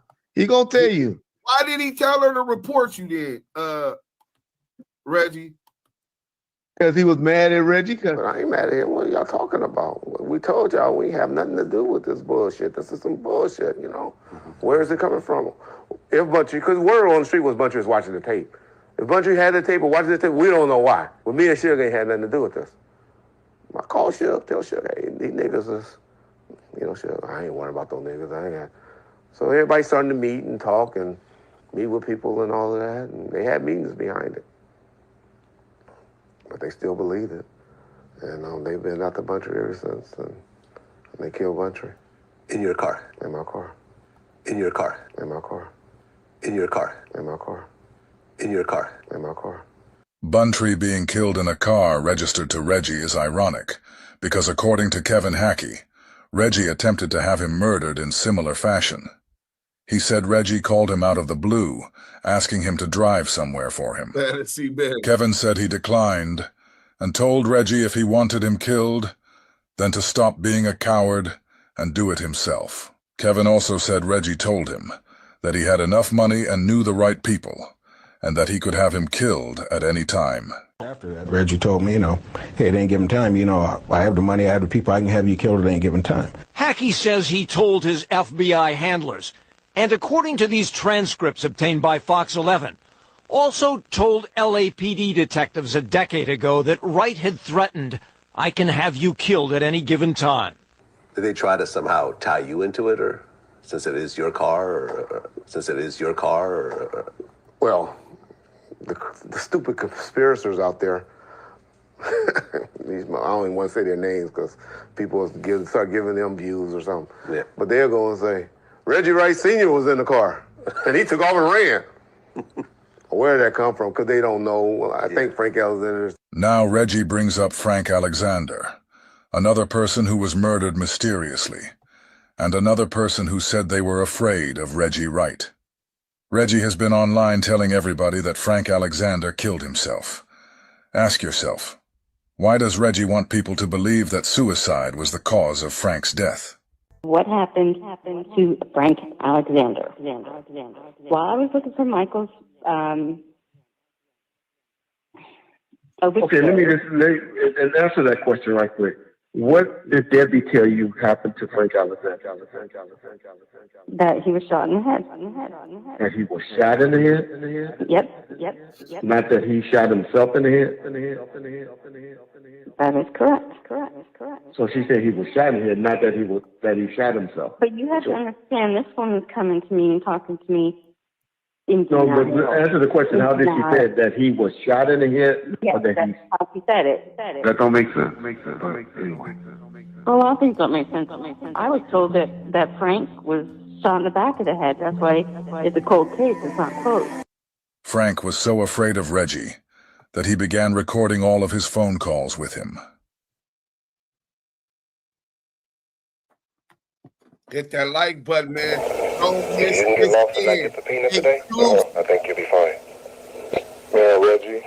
Reggie admitted out of his own mouth that he was sending threats to Frank and his wife after the murder of Tupac Shakur. What about the so-called Frank Alexander tapes, where he recorded phone calls, outgoing and incoming, and people say that on these tapes that threatened to kill Frank or something like that? Can you talk about that? Yeah, it's deep. No. Stand on the I mean, they don't know me. Y'all should know how I talk if y'all been listening to me. All I just said, what you gonna do, man? You need to come to court, testify. All I just said, what you gonna do, man? You need to come to court, testify. If you can get lost and not get subpoenaed today, I think you'll be fine. Reggie. Reggie didn't tell him he needed to come to court and testify. You just heard him tell Frank if he doesn't get subpoenaed to court, he would be fine. This is how much of a liar he is. Tell the truth. Do what you're supposed to do. All I said that, y'all call is a threat. And that's me being funny, throwing a jab at him. Where you and your little white bunny gonna hide? That's a threat? I said, what you think? You and your little white bunny gonna go somewhere and hide or something like that? Or what y'all gonna do? I forget exactly what was said. But that's just me talking shit, throwing a jab, how I talk. It's how I talk, that's who I am.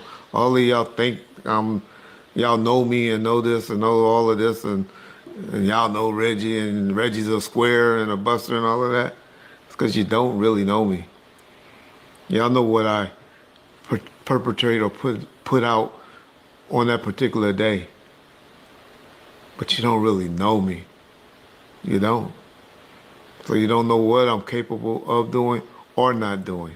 Not only did Reggie admit to threatening Frank, he also admits that he instructed Frank to lie about the event leading up to Pac's death. All right, can we talk about the situation that landed Suge in jail, which was the videotape of the Orlando and Tupac fight? Before, like after that happened, you had always said that your one lie was that you told Frank and you told others to state that Orlando had tried to get Tupac's chain. Can you explain why you wanted that narrative pushed and what was the reasoning for that? Well, I tell others. I just told Frank. Frank was the only one there with him that was still alive. But people always say, yeah, he had Frank lie and tell the story. The reason for the lie or the reason for the story was to save Tupac from getting violated for a pill bond. But I think at the end of the day, ultimately, Reggie is and will be the fall guy at the end of the day. Kevin Hackey said Reggie will be the fall guy, because clearly he knows that Reggie is not the only one involved in the murder of Pac. And Kevin Hackey also knows from above Reggie. It's just like the lawsuit Marion Knight has against Dr. Dre. He blames Dre for attempting to have him killed at the One Oak nightclub, but he also names Universal. This call is being recorded. It's your understanding based on the evidence that Dr. Dre told the two guys that met you at the burger spot to kill you. Dre came to them first and asked the two guys how much it costs to get rid of me. And they said, what you mean by getting rid of him? And they said, kill him. He gave guys 20 grand and even more in cash to kill me. It was a murder for hire case. Suge Knight, in several prison interviews since being locked up, has claimed he believes there was a plot against him by Dr. Dre and Universal Pictures, which had caused the incident which had him put away for 28 years. 5 months after the One Oak shooting, Suge Knight claimed Dr. Dre and Universal Pictures allegedly put out a second hit on his life. YouTube channel Bomb First with Death Row Records former head of security Reggie Wright Jr. done an interview with a man called D-Dog in 2023 who knew details about the case and claims Universal Pictures and the district attorney's office had allegedly worked towards putting Suge Knight in prison. When that case is all said and done, Dre will be the fall guy, not Universal. Just like Reggie will be the fall guy, and not Jimmy Iovine. People send our demos in. Andre redo them. We redo the raps. Yeah. That's the song. All right. I took that same get down, so basically I took it from Easy. It did the same shit. I took it from Easy and took it to another level. All right. And guess what? Jimmy Iovine sent me to prison and stole it from me. Jimmy Iovine sent me to prison and stole it from me. Jimmy Iovine sent me to prison and stole it from me. Marion said Jimmy Iovine sent him to prison and stole Dr. Dre from him. Jimmy had enough power to put Marion in prison and enough power to get Tupac out of prison. It was Jimmy that gave Marion $1.4 million to bail Tupac out of jail. and he allowed Marion to take all the credit for it. For Tupac, who was bailed out of prison in October of 1995 from an appeal by Death Row's criminal defense attorney David Kenner. Artist Delray Richardson showed paperwork on a YouTube channel, Art of Dialogue, which showed how Tupac was not actually signed to Death Row Records and had his Interscope contract updated to a 3-album fulfillment under Death Row. Suge Knight got $1.4 million from Interscope, which was used to bail Tupac out of prison, with him then making music with Death Row Records under the updated contract agreement. The $1.4 million from Interscope came from Tupac's 1994 Me Against the World album, which was distributed by Interscope, meaning Tupac bailed himself out of prison, making it look as if it was Death Row. His bail was initially refused, which caused an appeal to be filed by Death Row criminal defense attorney David Kenner, as Interscope was not providing help from not wanting their brand associated with the charge which Tupac was in prison for. Tupac's wife at the time, Keisha Morris, called Suge Knight and asked him to get Tupac signed to Death Row Records to get him out of prison, which led to David Kenner filing the appeal and Interscope giving Suge Knight Tupac's own money made from Me Against the World to bail him out, to make it seem as if it was Death Row Records and not Interscope. I remember Jimmy Iovine was so mad at me. Jimmy Iovine, when I started running Death Row Records, used to do things that I know he probably wouldn't even have done for sure. What was it about Reggie that made Jimmy like him so much, that he would do things for him that he wouldn't do for Marion? But he did it to make it happen, to make me look good and to stay in contact with him. We did an article on him where we put, first we did something where we put his house on this tape that we were doing called Death Row Uncut. Yeah. And then we put the address and the direction to his house there, tapping at him. The second thing we did was we did an article about him in U.S. Newsweek, where we was pretty much talking about the Dolores Tucker situation and Bob Doyle and all of that. And U.S. Newsweek was a big magazine at the time. Yeah, I remember that. Yeah, and so we were going to say something bad and talk bad about him, and laying out a bunch of stuff because I had the writer come up to the prison and wrote all this stuff.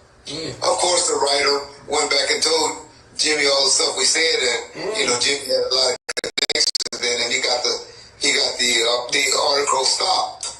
But he called me in the office and he said, Reggie, you doing all of this to me, and you sitting right there with him because you know about it, and you ain't calling, letting me know, you ain't giving me hands up to this stuff. I got to find out on my own.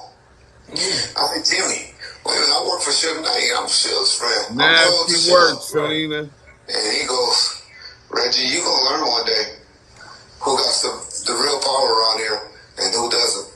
And he goes, Reggie, you gonna learn one day who got the real power around here and who doesn't. Reggie already knew that Jimmy had the real power, and Reggie knew this because Jimmy had Reggie Sr. and the Rampart cops in his pocket. Death Row Dave already let us know that Jimmy and Reggie Sr.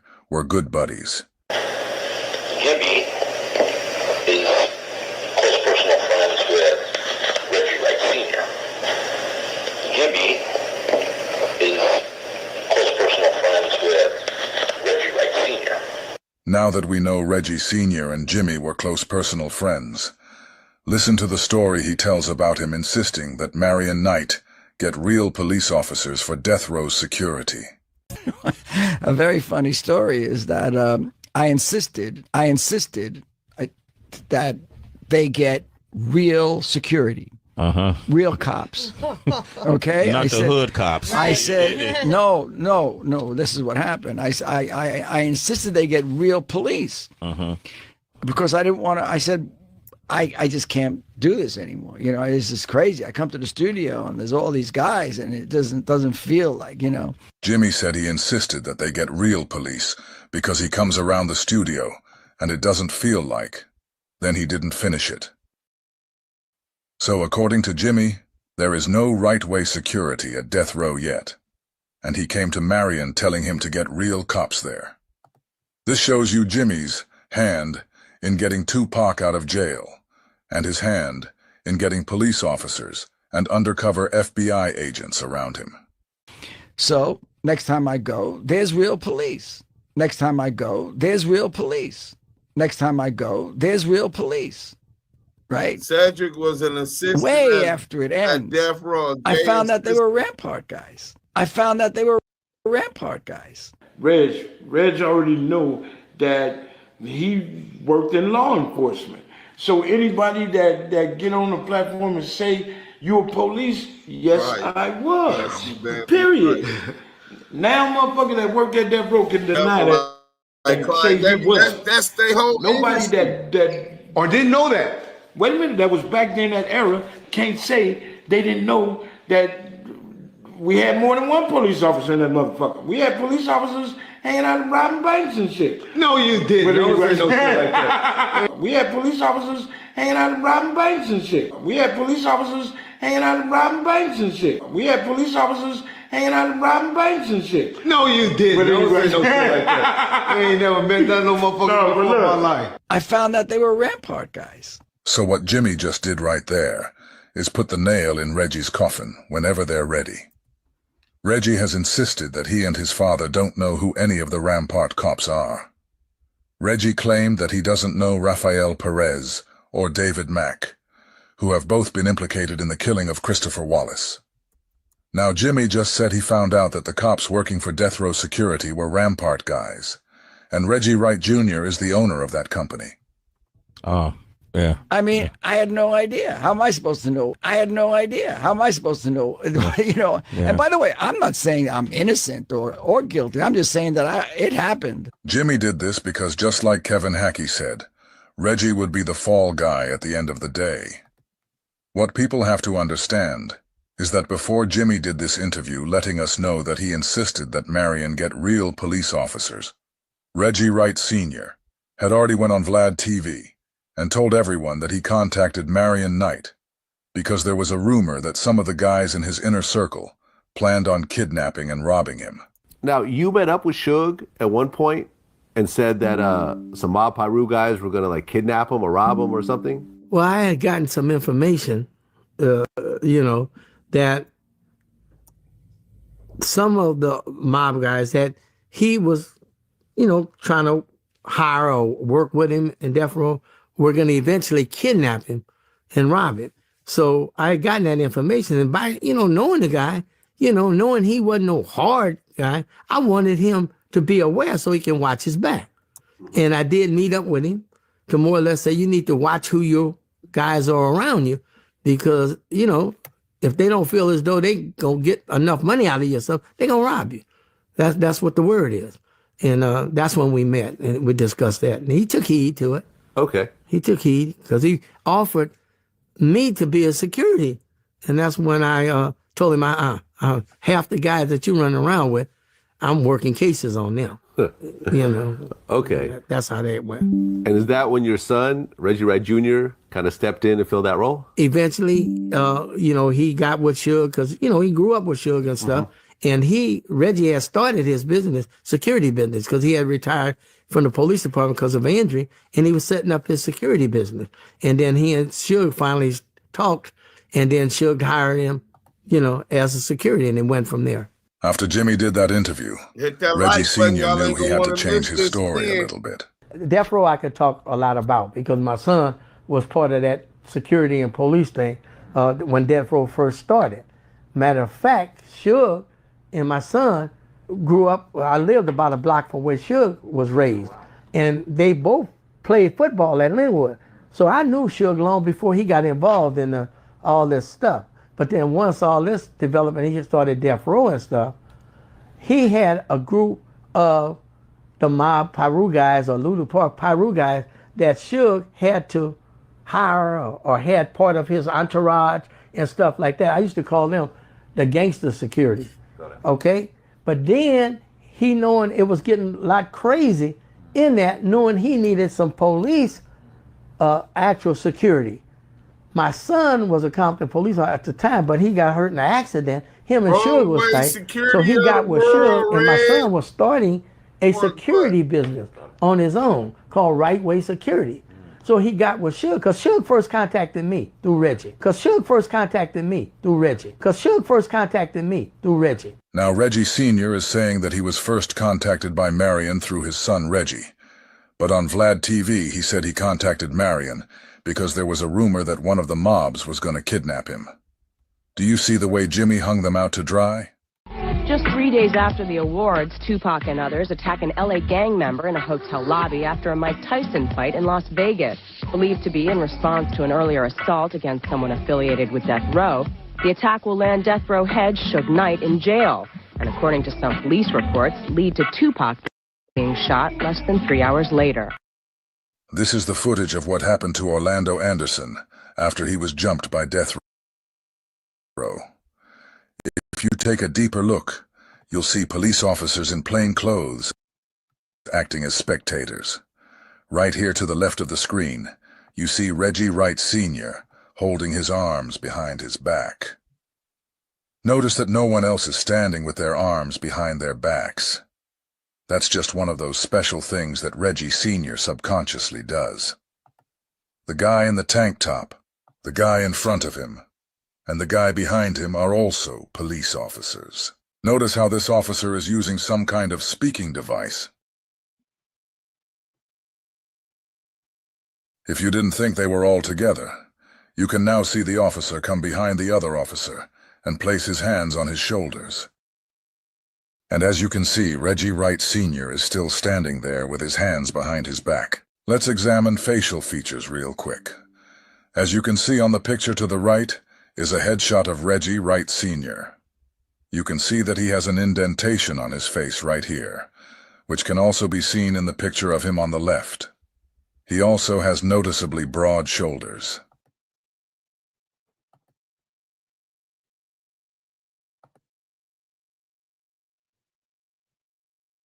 Now, as the Las Vegas police are talking to Orlando, a guy walks up in a white suit that also has broad shoulders, like Reggie Wright Sr.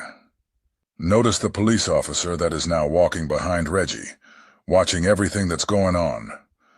After he walks past, the Reggie look-alike follows behind him with Orlando. Somebody asked Reggie to show a picture of himself the night of the murder. If he had a white suit on, then there you go. After Russell Poole released this footage, Vlad the Vulture tried to help Reggie out. Also, there was a Harlem club owner named Zip Martin, who's in business with the Southside Crips and who splits his time between New York and LA.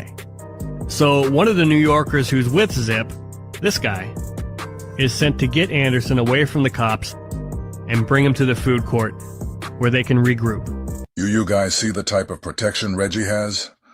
As soon as Russell Poole dropped this footage, Vlad had some clown take it and say a guy from New York walked up to Orlando Anderson and was able to take him away from the police.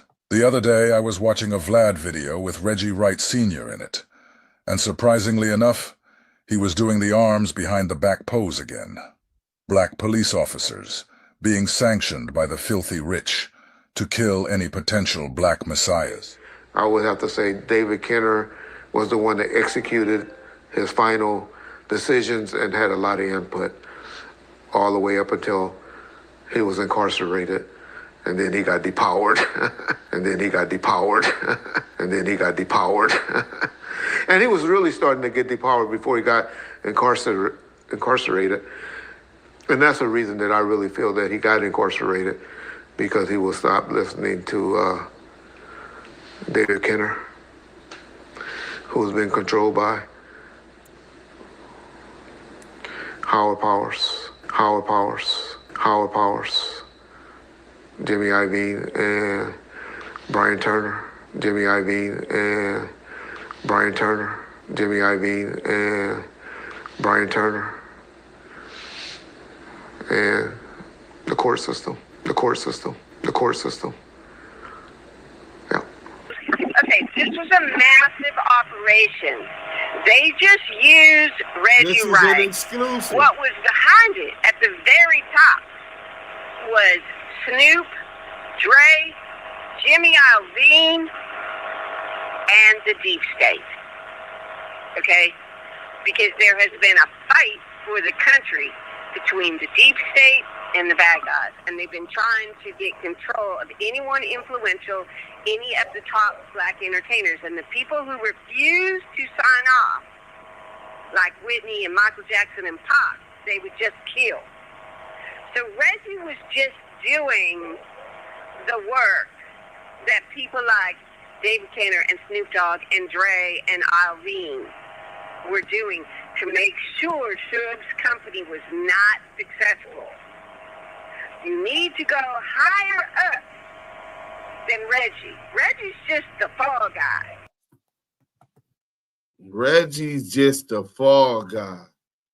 So what everything that it looks like is Reggie was designed to do that. Them peoples on the upper thing made sure that Reggie and his daddy would be the fall guys. Shout out my boy Scandalous Los Angeles TV. Let me put that in the chat, man. Everybody in the chat, every single one of y'all, I need y'all to hit this link while I'm running this content. Hit a like and tell him, fuck the union, hashtag GOAT. You know what I'm saying? Let most Scandalous Los Angeles TV know we appreciated that nice work. But at the end, did you hear the lady talking about Reggie? Did you hear her talking about Snoop Dogg, Dr. Dre, Jimmy Iovine? The same thing that Reggie had just said before she started talking. Whitney Houston, right? All of them. Left Eye.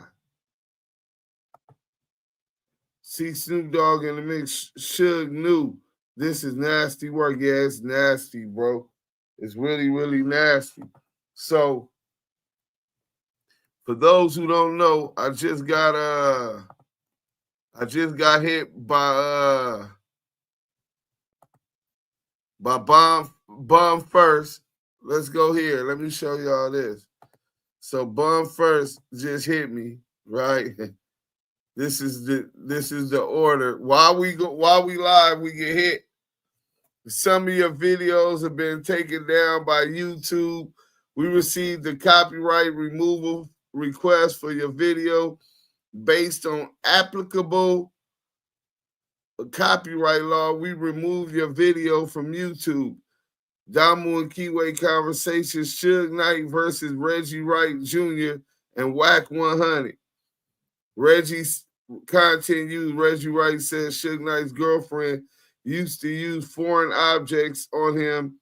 He was R. Kelly. Content found between 14:31 and 20 minutes. So 5 minutes and 30 seconds. They mad about that. Then they took down another one.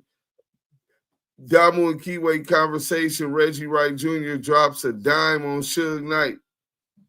Suge Knight calls his fiance and his lawyer he's in love with his runner. Excuse me. Removal request issued by Bomb First. Then DAMU KIWE Conversation, Suge Knight goes on Cuomo flames up pork butt. So removal request by Bomb First. So I got a copyright strike because of old pork butt, man. See, this is the game. This is the game that the gatekeepers play. You know, when you get to starting up uprising in the fields, you know what I'm saying? When you get to starting that uprisings in the fields and exposing shit, yeah, niggas like me and Scandalous get targeted. They report our channels. Selena, I see you put a twist on my name, Troublemaker. But did y'all hear the woman telling y'all who it was? Now, let me tell y'all something. Reggie Wright, you want to play with me, you fat, sloppy body, orca built piece of shit, rat 137, dirty pig ass nigga? You want to play with my money? You want to play with my charges? We could go all hands off. Difference is it ain't no smut on me, you fat piece of shit. And you will bow down, fat boy, pork butt. I don't give a fuck about your dirty cops. Oh, shit, all that. I don't give a fuck about you being supported by the small hat mafia. I don't give a fuck about none of that. I know this much, pork butt. You heard that woman, right? Let me tell you something that might make you reconsider and retract not only the strike that you sent me, but my partner, Most Scandalous Los Angeles TV. If you want to play, we got a whole interview with that woman. And she knows Bunch. She knows him very well. She know him very well. So, what we doing? You want us to drop this whole shit on your fat sloppy ass? You want to play games, you bitch ass nigga? If you can't stand the heat in the kitchen, if you can't stand the heat, get the fuck out the kitchen, nigga. Weirdo. I didn't even get to flame CS2 back up. You know what I'm saying? We know the Vikings are behind it. Snitching Reggie, smiling faces, sometimes pretend to be your friend, trust nobody. Boom first, broke. Wow, yeah. Snitching ass Wedgie. Yeah, Wedgie right. Wedgie wrong. Wait, who reported it? Bomb first. Somebody big mad. Wow. Applewhite Production. Unfortunately, it's always a woman involved. She has access to his Hot Wheels, so I'm sure she's pissed at Veggie. Pitbull Pat, they watching. Wow. Peach is real. These motherfuckers are evil amongst our people. But the craziest part, see, he done already started some shit he can't backtrack from. So now you just sit back, Reggie, and wondering that the agencies you weren't working you weren't working for as a 137 or a 270. Which one of them got a hard on and seeking promotion would love to convict your stupid ass on all kind of shit? You seem to be the suspect in a whole lot of hot ones, to be the ex-police, and then bodies being found handcuffed in Compton, and you got motives? You playing a close game, Reggie. See, one thing about it, and I can let you know, your dirty cops could frame me, put a case on me. I could walk the main line, probably run the motherfucking yard. You know what I'm saying? 9 times out of 10. But a fat piece of shit pig like you come up in there, yeah, you gonna have a whole lot of friends.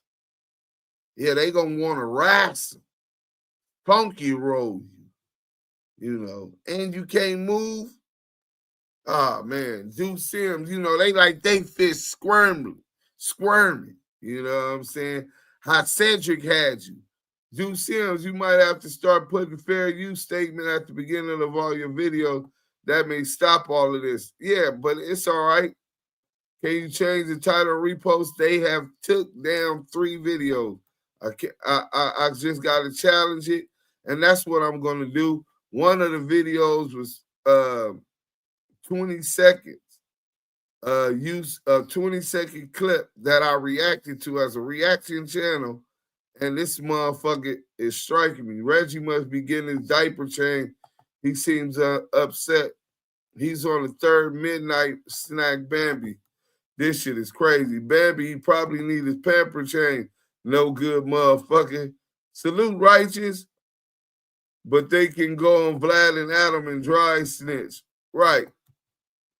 Dig it like years doing great work, but it's something about my brother, Anthony X. Gagency at his finest. Deuce, when I saw YouTube Police Department, I knew it was some bullshit. Check earlier chat text. I said something about him. Just changed the title. He stayed striking channels. Did the same to Del Rey and Valentino. Yeah. Reggie the Lecon 100 strong. released the audio with Snoop. No. This broad. We finna stick yourself, pretty Tony. Stick yourself. Nigga, you fucking with the man. Stick yourself, pretty Tony. Stick yourself. You gonna make you stick yourself 1,000 times, nigga.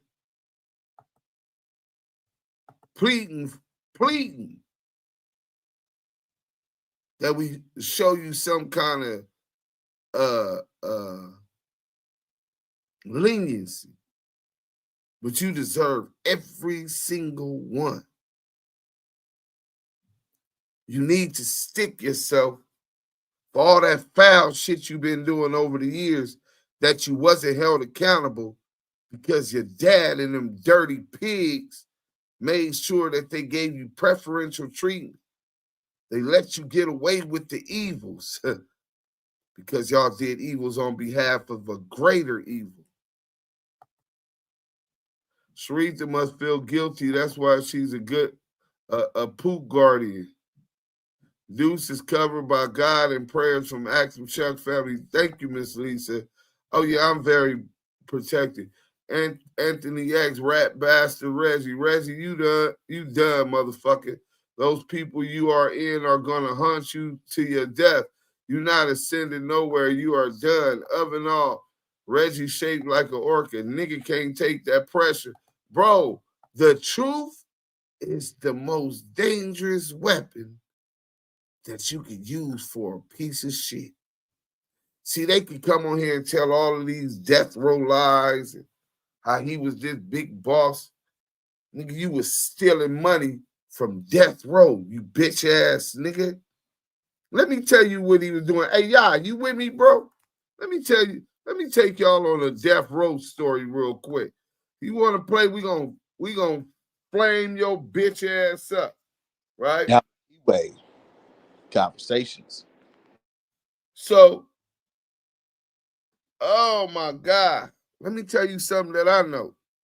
Since you want to play like you don't know what's going on, Reggie, why did you open an account labeled Death Row, a banking account labeled Death Row, so that you could siphon all of the money you were making off of the Death Row catalog?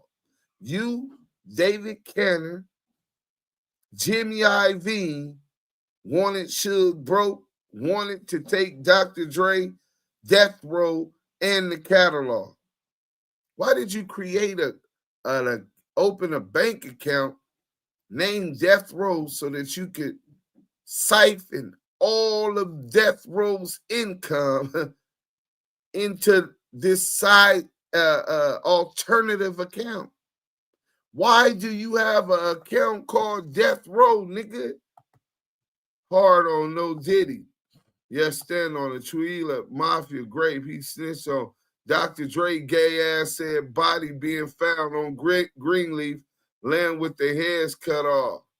Facts. Education purpose only. Disclaimer. Saying might be in due time. Motherfuckers can't hide from the real truth. Didn't Compton murder rate dropped and went up due to crooked cops? Facts. The clock is ticking on them chumps. Yes, Peach. Agreed, Peach. Many other content creators do that. Motherfuckers, can you buy that? Wack did a podcast with Rayj with FBI agents in the background. Check that out. Well, that's not surprising us. In fact, we kind of expect that kind of treatment. Then he'll jump on Bum first, talking about how he got your video struck. Reggie sucking dick. Salute to Active Chuck. Elon and Trump that fell out like Suge and Reggie. Whacking Reggie bitch ass wrong. And the rest of them in the bushes watching right now. And Reggie, they coming for you. Yeah, they coming for his dumb ass. Nigga, use the fall guy. Do you think that it would ever get past? First of all, they know you're not going to rat on your dad. You're going to ride that out for your dad. You're going to take that dick from your celly and all the shit you got to take up in that cell as a cop, nigga, as a rat and a cop. Oh, they gonna take good care of you up in there, Reggie. You ain't gonna need Cedric no more. You gonna find a new love. You know what I'm saying? And they know you're not gonna rat on your dad. That's why they strategically put you in that position. And your dad's so old, you know what I'm saying? He's older than you, even though he in better shape than you is, right? He ain't gonna tell because he understands that they'll knock down the rest of y'all family. So you're the fall guy. You think Jimmy Iovine is gonna do a day in jail? Do you think David Cantor is gonna go to jail? I mean, is this what you think?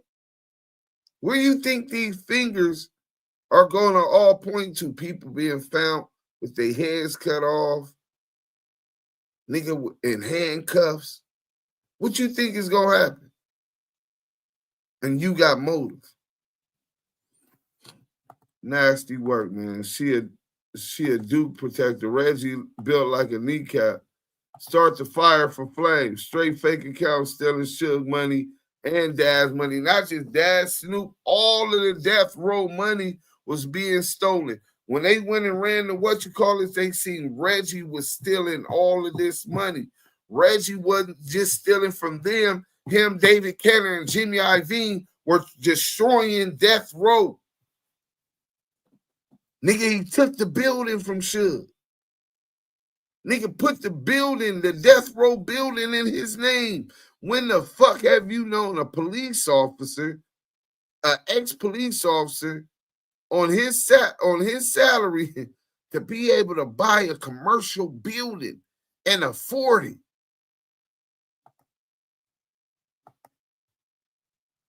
And then he fucking the nigga bitch.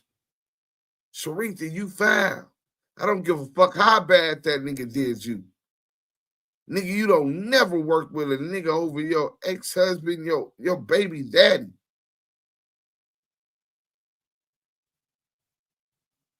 Piece of shit. Sharitha Knight. Then Tanisha Swan. This is nasty work. Wake the police. Reggie look like he do gay stuff for Weight Watchers. Whack the police. Fuck pork butt and rap 100. Facts. Salute to Florida. I like the way you interact with your chat. I'm with this channel, brother. I appreciate that. Make sure you turn on your notifications. Pitbull Pat, peace and love 561 in Florida. Do that. Super old, out of shape is over for Reggie. V-Dog Compton's in the house. Pork butt about to get his bacon fried. Yeah, bro.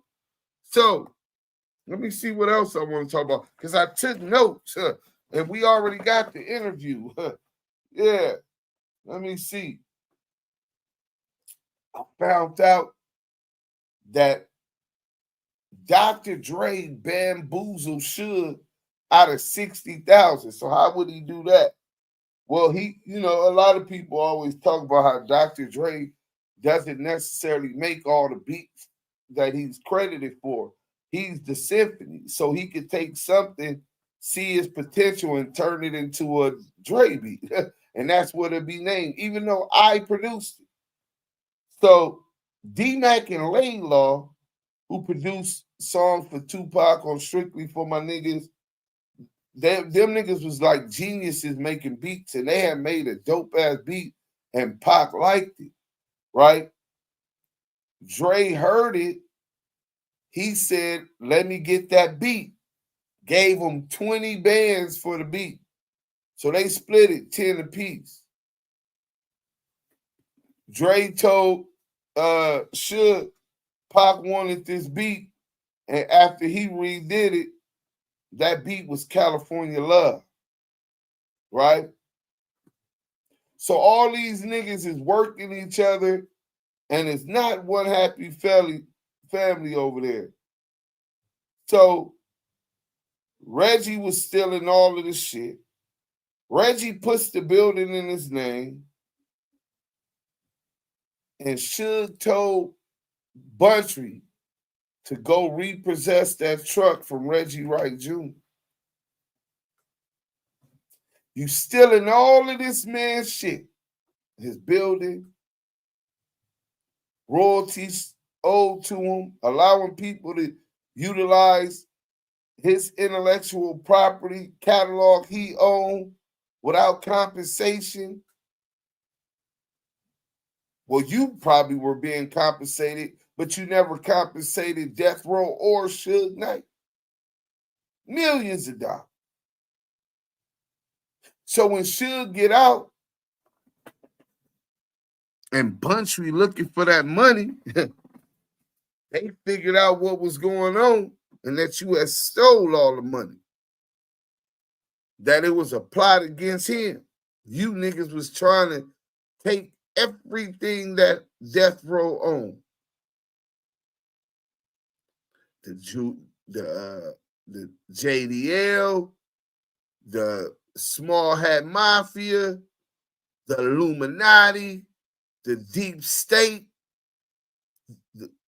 whatever you want to call it, those powers that be, those powers behind the machine, those billionaires that come from a culture. Yeah. Remember we played the Donald Sterling and he was explaining to his fiance that he just come from a culture. Yeah, a culture of billionaires who got everything that they want, but for sport, for games, they like to humiliate and make us feel like they got us in their place. So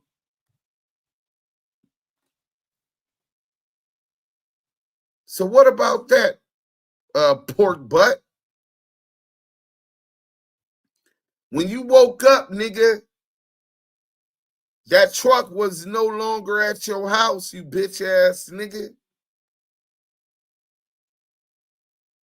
It was confiscated.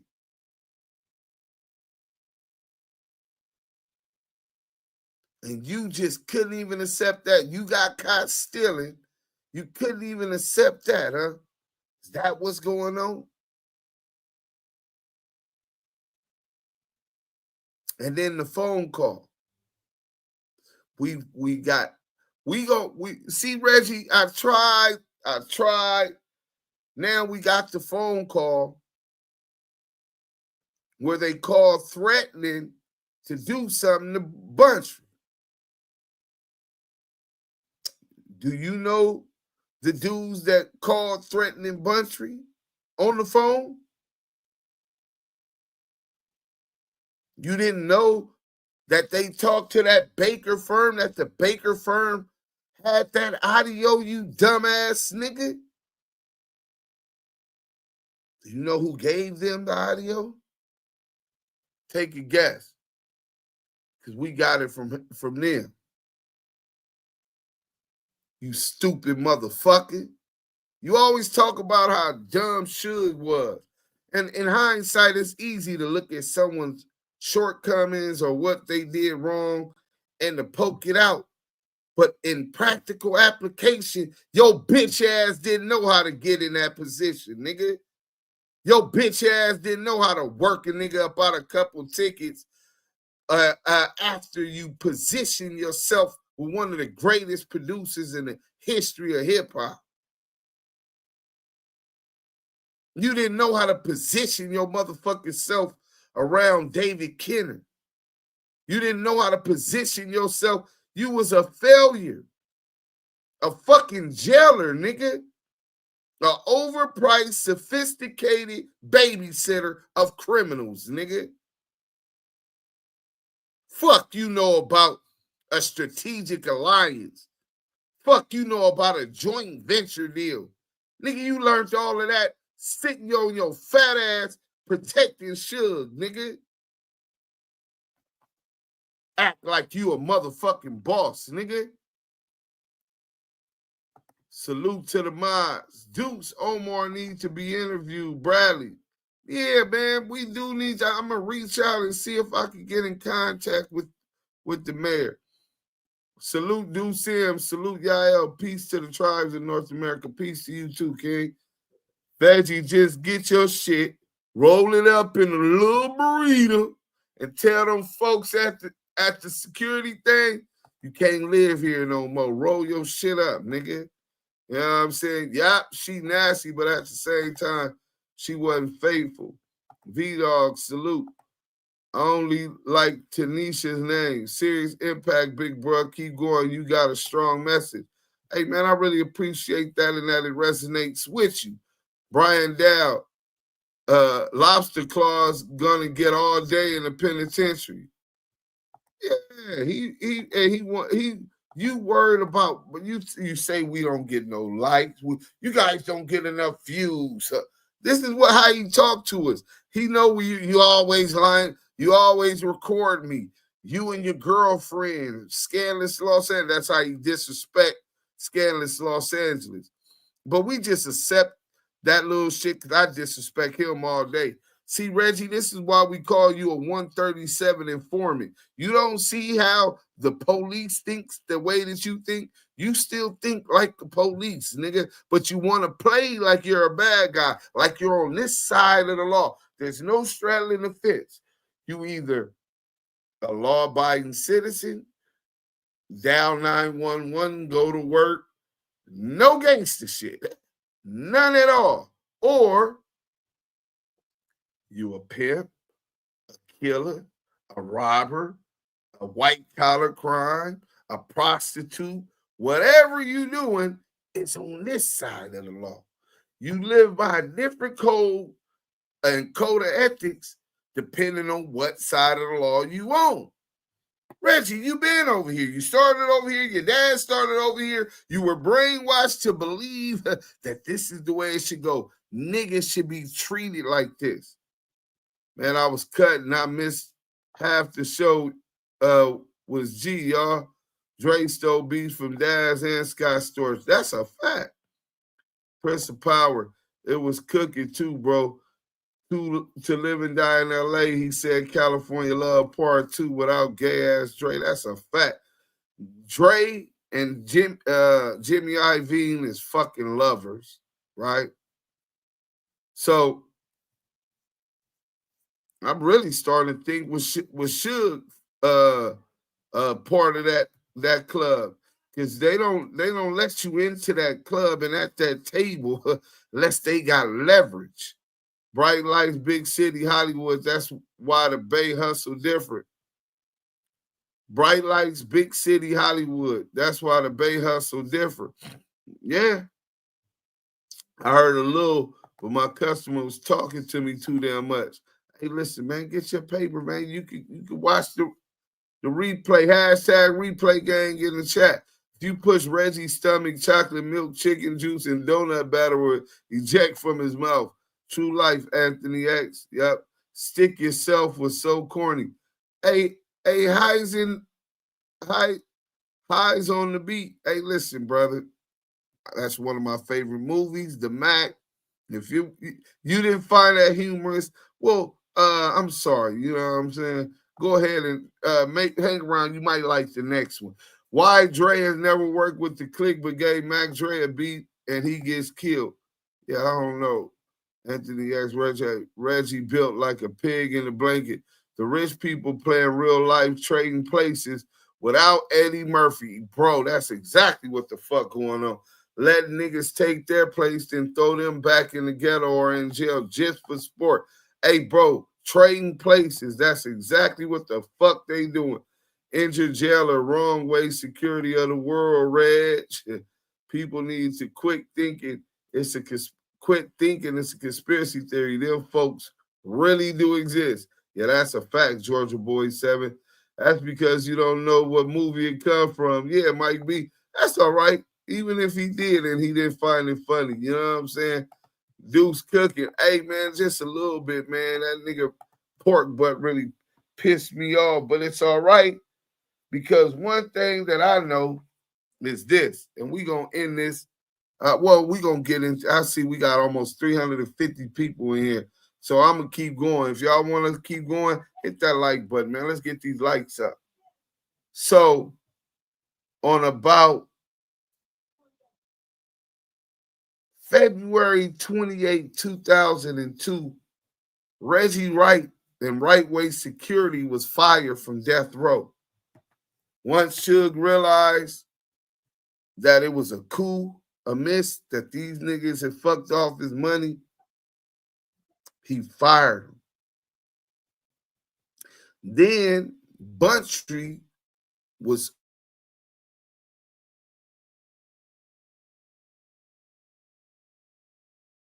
to go, that was in Reggie, but repossessed this truck that was in Reggie's name. He went and did that. On February 28th, on April 1st, Reggie Wright Jr. goes to pick up his check, his last check, because he was fired.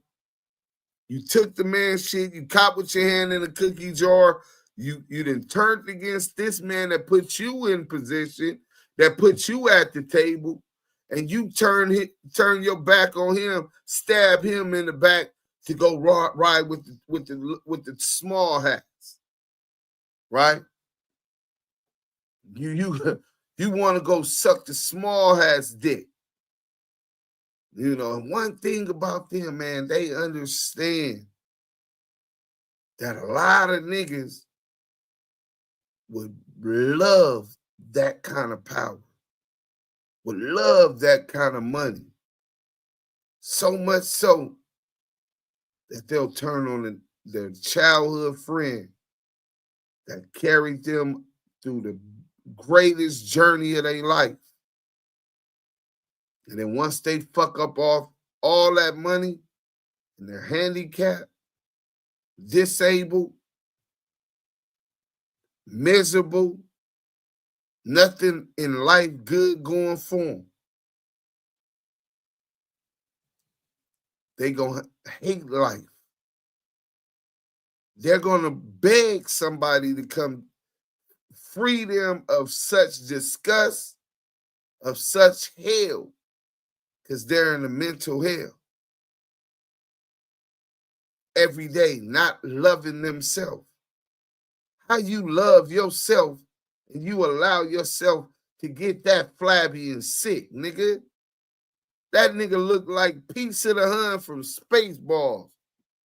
Nigga, how you love yourself? If you don't love yourself, how the fuck you gonna love your wife, nigga? How you gonna properly love her? How you gonna properly love anybody? So, Suge, I used to think you was a good judge of character. I rescind that first position. No longer believe that. You knew this nigga was a bitch. You knew this nigga was a snake, a crook, a con man.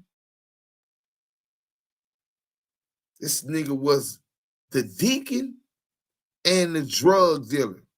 Nigga, how is you the deacon selling dope in the church, nigga? Then he became a police. So off the top, Reggie, you should have knew that this pig didn't fly straight. Sure, you should have knew. Jimmy, a.k.a. Mortimer. Yeah, Jimmy is Mortimer for Trading Places.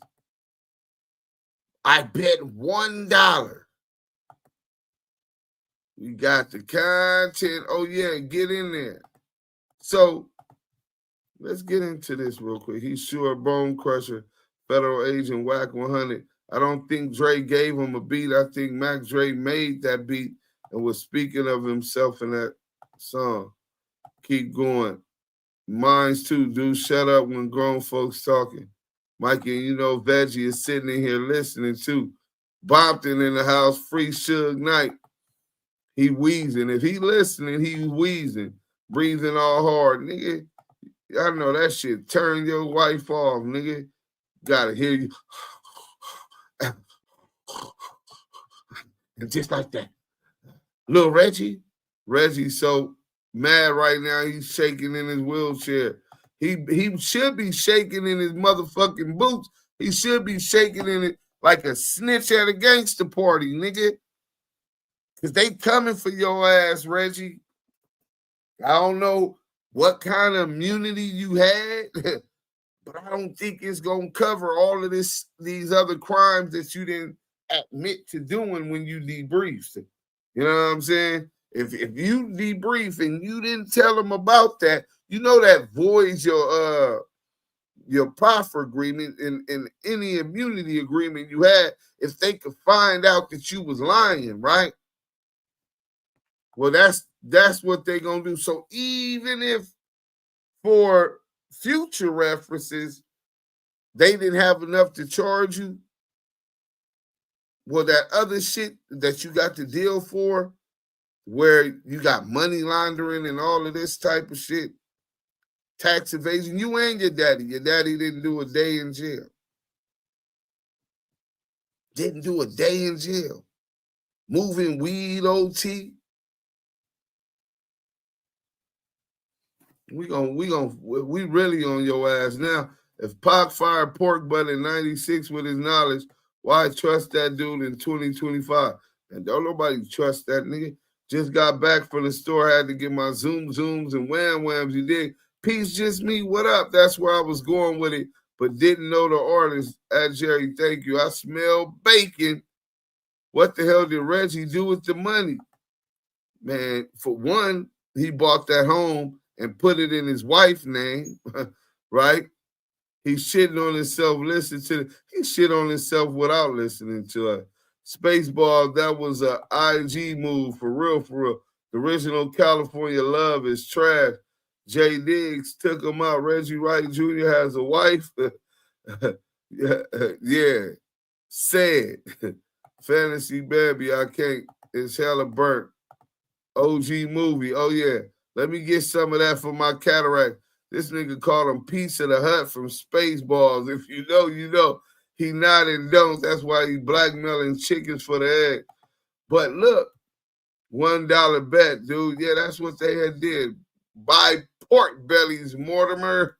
Yeah, that's exactly what they were saying. Bartholomew, we're rich. Yeah, that was nasty work. Reggie ain't seen his feet in years or his deep. Well, we not really interested in whether or not he's seen his member. You know what I'm saying, Selena? You know, women, y'all cool at, you know, being interested in them type of thing. Me and Yayo just ain't have zero interest in seeing another man's member. You know what I'm saying? Sound like Fat Vader. Sorry I fell asleep. Everyone okay? Tart Mystic. Hell no, I ain't okay. This piece of shit rat bastard. So now, breaking news, Reggie Wright van was repossessed by truck. Repossessed by Buntry. This is what's being alleged. And I can guarantee y'all this. This person is somebody that most people would trust. You know what I'm saying? In fact, that's kind of like this person's occupation. You understand what I'm saying? So, Reggie, I don't know if you don't like the truth, but get used to it, nigga. You know what I'm saying? Now you reporting shit, it's gloves off. We gonna fuck your fat ass over for the next 14 days, nigga. Set that night up, Nubian. Pork, Nubian, Queen Raider, what up? 600 will never go back to Venice Beach since Marathon Burger is up there now. Damn, Selena, his thing is that small. Peach higher. Can you imagine how many people him and his pappy did in? Watch how the boomerang works. Reggie, you done. Yeah, whatever you put into this atmosphere, you reciprocate. When itch get hot, Wax runs to Pork Butt for FBI protection. When Pork Butt has already implicated Wack in crimes. Right. Sorry, Mystic fan. Lots. Anyone who knew anything, they had to go. That's why Reggie threatening to block Suge from getting out of jail. Exactly. Duse M, is Reggie getting locked up? I'm not sure Reggie getting locked up. I'm not privy to that type of information. But what I do know is that Keefe D's lawyer says that Reggie Wright Jr. killed Tupac Shakur. Reggie Wright and his crooked police killed Tupac Shakur. They said that he is the eyewitness, the prosecution's eyewitness and prime suspect. I do know that. I do know that niggas is pointing the finger at him with the notorious B.I.G., with the Biggie unalive. Now, he was trying to point fingers at Suge and implicate and give Suge motive to want bunch done. But we have absolute proof that the day before he was died, that he went to this lawyer's office. What was the name of the Baker's firm or something like that? Him together with Suge Knight went to the Baker firm, trying to file a lawsuit against Jimmy Iovine, Reggie Wright Jr., what's the other boy name from Priority Record? I'm gonna Google that. David Kenner. Let's see, what was the dude name? Turner, who was Priority Record CEO. Brian Turner.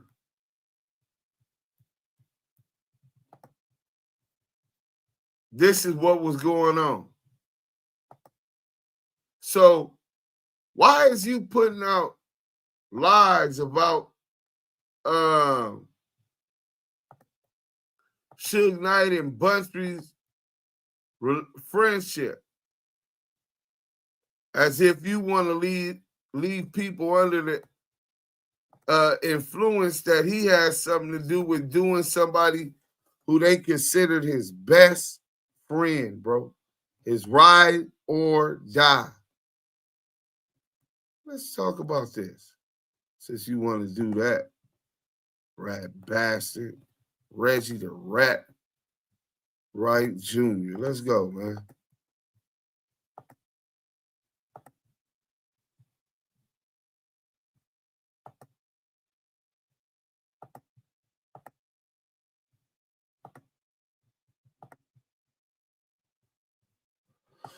All right, here we go.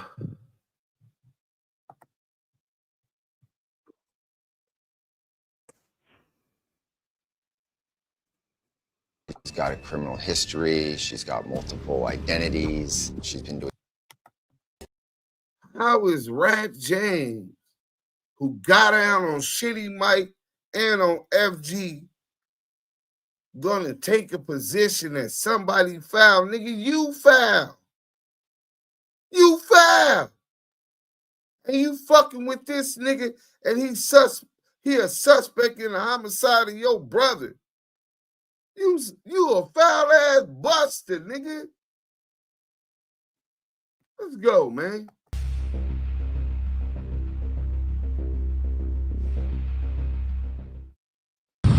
So I just wanted y'all to see that, right? You know what I'm saying? So Tanisha Swan, right? Another one that stabbed a Suge baby mama, stabbed him in his back, right? So Rat James' brother called him out, 25,000 ain't really no money. Yeah, LA Shot called it that really ain't no money, but you know, for a body, if nigga do a body for 5,000. You know what I'm saying? Niggas do it for free. Niggas, it just, I mean, it's fucked up situation. It don't take much to convince niggas that another nigga's life ain't worth living, let alone 5,000. Right. Mob was pleading to Reggie to leave his brother out of it and stop talking. He's trying to raise his grandson. All of them guilty. Yeah, I guess the snitcher became a new thing because back in my day, you couldn't snitch blood on your ass. One would be right.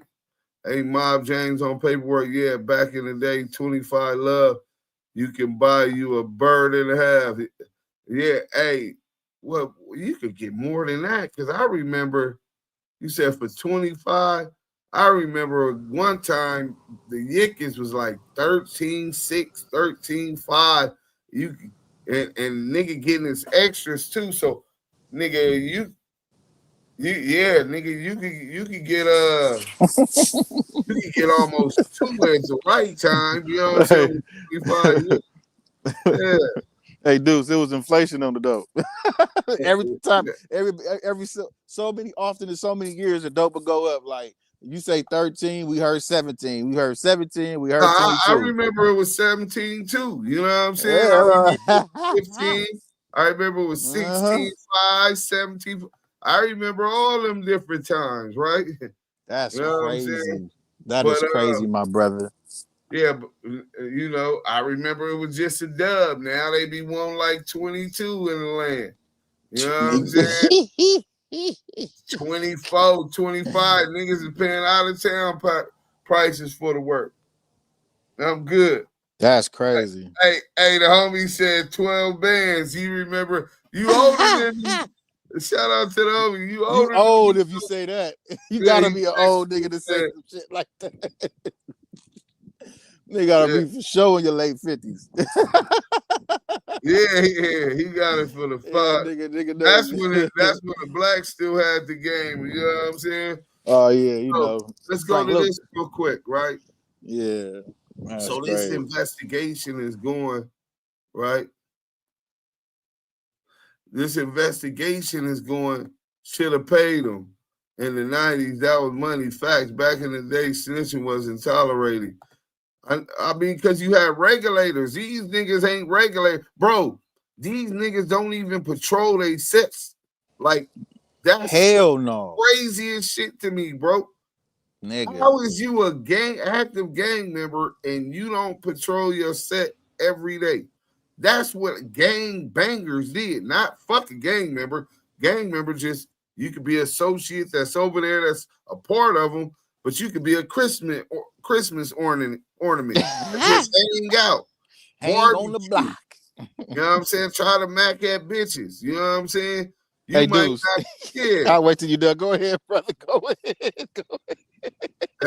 Did you see the shot grouping on Big Corridor? As much range work I had, you can see the shooter can handle that candle. Professional. Ain't a question in my motherfucking mind, bro. That was a professional hit on Big Door. Brian Dow say 17-5. Mm-hmm. I was gonna say this. You know how we was on the topic of, you know, they don't patrol the set. Niggas just be hanging Christmas ornaments hanging around on the block, right? Yeah. How about this one? I'm talking to the homie locked up, right? He say, man, one of the niggas, man, in my generation, he got to be in his late 40s, early 50s. Man, they used to call him Mr. Fuck It Up. All he did was dance for the bitches, like stripper dance. Right, he was the mascot. They were like, look at him fucking it up. That's Mr. Fuck It Up. Look at him. He's fucking it up. right. All he did was dance, bro. Like, dance, mascot. Cool. But you know what's crazy? That's cool because everybody got a role to play. Everybody ain't fighters. Everybody ain't hustlers. Everybody play different roles. You know what I'm saying? In the community. So everybody ain't criminals. You know what I'm saying? So that type of stability. But Nubian Queen Raider said, who has the video that Buntry was watching that supposedly got him unalive? That's Reggie and them talk about that's what got him unalive. Nigga, how you know all of the reasons everybody getting killed? Reggie Wright said the guy was handcuffed and left in front of the cemetery. Yeah, but the crazy shit is why Reggie Wright ain't admitting that he supposed to been seen allegedly. He's supposed to be one of the police on camera torturing the nigga. Since you talking about this video, Reggie, why you ain't mentioning that part? Or at least defending yourself? Fight, nigga. You know what I'm saying? Fight back, nigga. Oh shit, I thought I had showed the thing. Let me get to that, and then we're gonna get back to Tanisha Swan and what all this shit is about, right? So LA police raid Rap Empire's headquarters and hunt for gang murderers. So they're looking for a lot of these murders, right? Record mogul's associates accused over a series of tit-for-tat killings that claimed lives of musicians. The rap and hip-hop empire of Marion Suge Knight has this week been the focus of one of the largest gang murder investigations ever mounted. More than 170 sheriff deputies, including members of the heavily armed SWAT teams, raided Knight's offices and former homes in the Los Angeles area. 3 of his associates were charged with conspiracy in one of the tit-for-tat murders that have cast a shadow over the rap music world for almost a decade. Last weekend, Ali Maizan, a rapper who appears in the film 8 Mile starring Eminem, was shot and wounded in Detroit. Last month, Jason Mizell, better known as the DJ Jam Master Jay of Run DMC, was unalived in New York. While rap music is now mainstream and 8 Mile has broken box office records across the U.S., the growing number of unsolved murders connected to the business continues to damage the image of rap. Even by the standards of LA's gangland operation, the swoop on 16 different sites from Malibu to Long Beach, Beverly Hills to Compton was spectacular.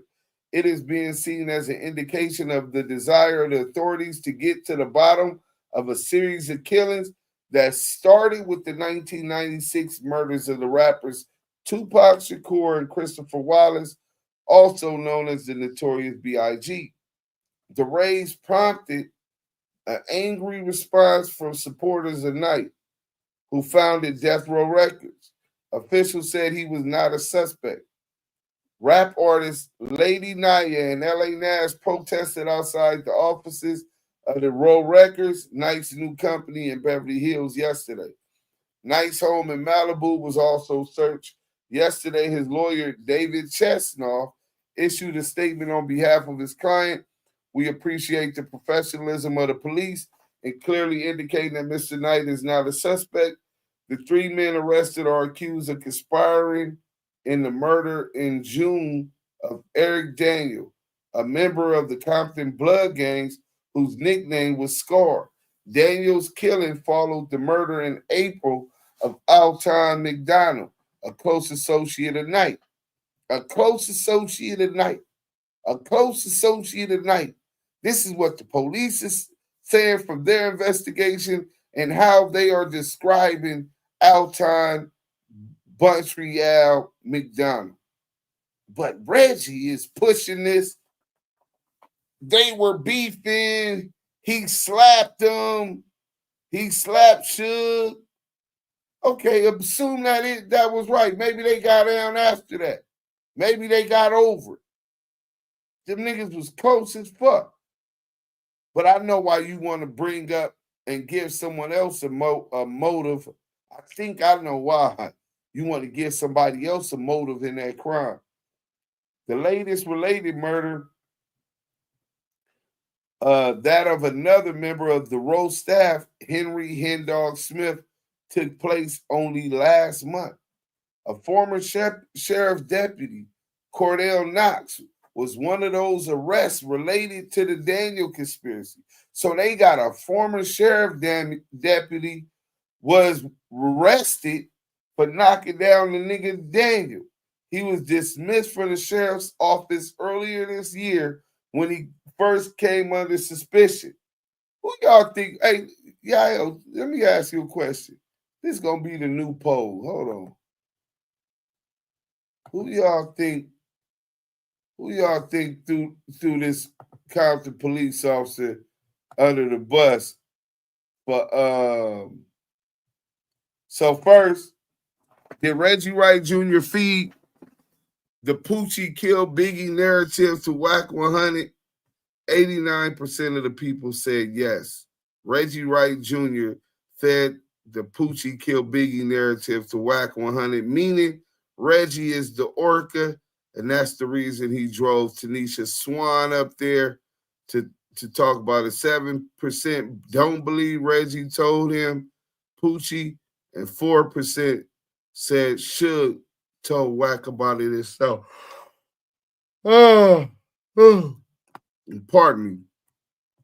So let me finish this and we can get to the rest later. Right? So 2 alleged gang members. Yeah, we gonna make that last little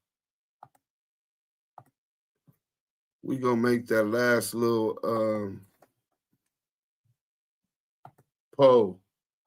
In that poll, start a new poll. Who ratted on the sheriff about the house? All right, let's go. Suge.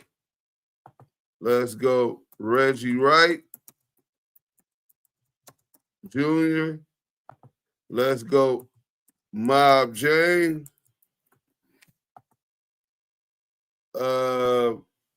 Who else from Compton was over there that was running around talking to these police all the time?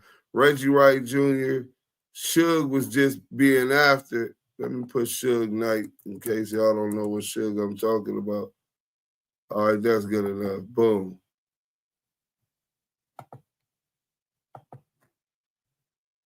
David Kenner. Let's go. The lawyer. All right. 2 alleged gang members, Michael Payne, a security guard at the Row, and Theodore Kelly, who was arrested at the Row offices, were also charged. Knight has employed many ex-gang members, saying that he wanted to give them a second chance. A spokesman for the sheriff's department said yesterday that Knight's office was raided following a tip that Daniel's murder may have been planned there. The use of the SWAT teams, he said, was due to the violent nature of the crimes under investigation. The arrests were applauded by Daniel's mother. Rosemary Daniel Rogers told the LA Times to feel like something has just lifted. You don't know how good I feel. It's just the idea of me knowing who really murdered my baby. She said she would tell her 8-year-old grandson that someone had been arrested in connection with his father's murder. Now he doesn't have to be mad with the world, she said. He's still going to be mad with the world. One of Knight's Las Vegas properties was also searched. Knight himself was jailed in 1997 for a parole violation following a fight at a Las Vegas hotel in which Tupac Shakur and 4 blood members, including Alton McDonald, were also involved. Hours later, Shakur was shot dead with Knight by his side. A few months later, Christopher Wallace was shot dead while sitting in his car. Another blood involved in the brawl, Aaron Heron Palmer, has also since been killed. Knight was released from jail in 2001 and set up the Row Records, which has so far been less successful than the old Death Row. The killings were explored by British director Nick Broomfield in his documentary Biggie and Tupac, released this summer. So we gonna get into let me see how long is that video, because I don't really want to get too deep into it when we could do part 2 tomorrow. Yeah, we could do part 2 tomorrow. It's already late out here. Yeah, let them know where they was at, man. Hit that like button if y'all just get in here. Man, listen, y'all done said excuse me, y'all done sat through what? 3 hours of hot content given to y'all by Duse M's, the Don and Yael. Man, listen, salute to the chat. Y'all already know that's where it's at, man. Salute to the Miles Davis for sure on their job, the Blue Wrench, that is. And salute to the friends that tapped in, man, for the first time, man. Make sure you guys like, comment, and subscribe to this content. Appreciate any and everything you guys have been and done, being here, supporting. Appreciate you guys. Again, guys just sat through 3 hours of hot content, bringing you guys the receipts with Duse M's, the Don, and Yael, the Kiwi pop star. DAMU KIWE Conversations. And we out of here. Let's go.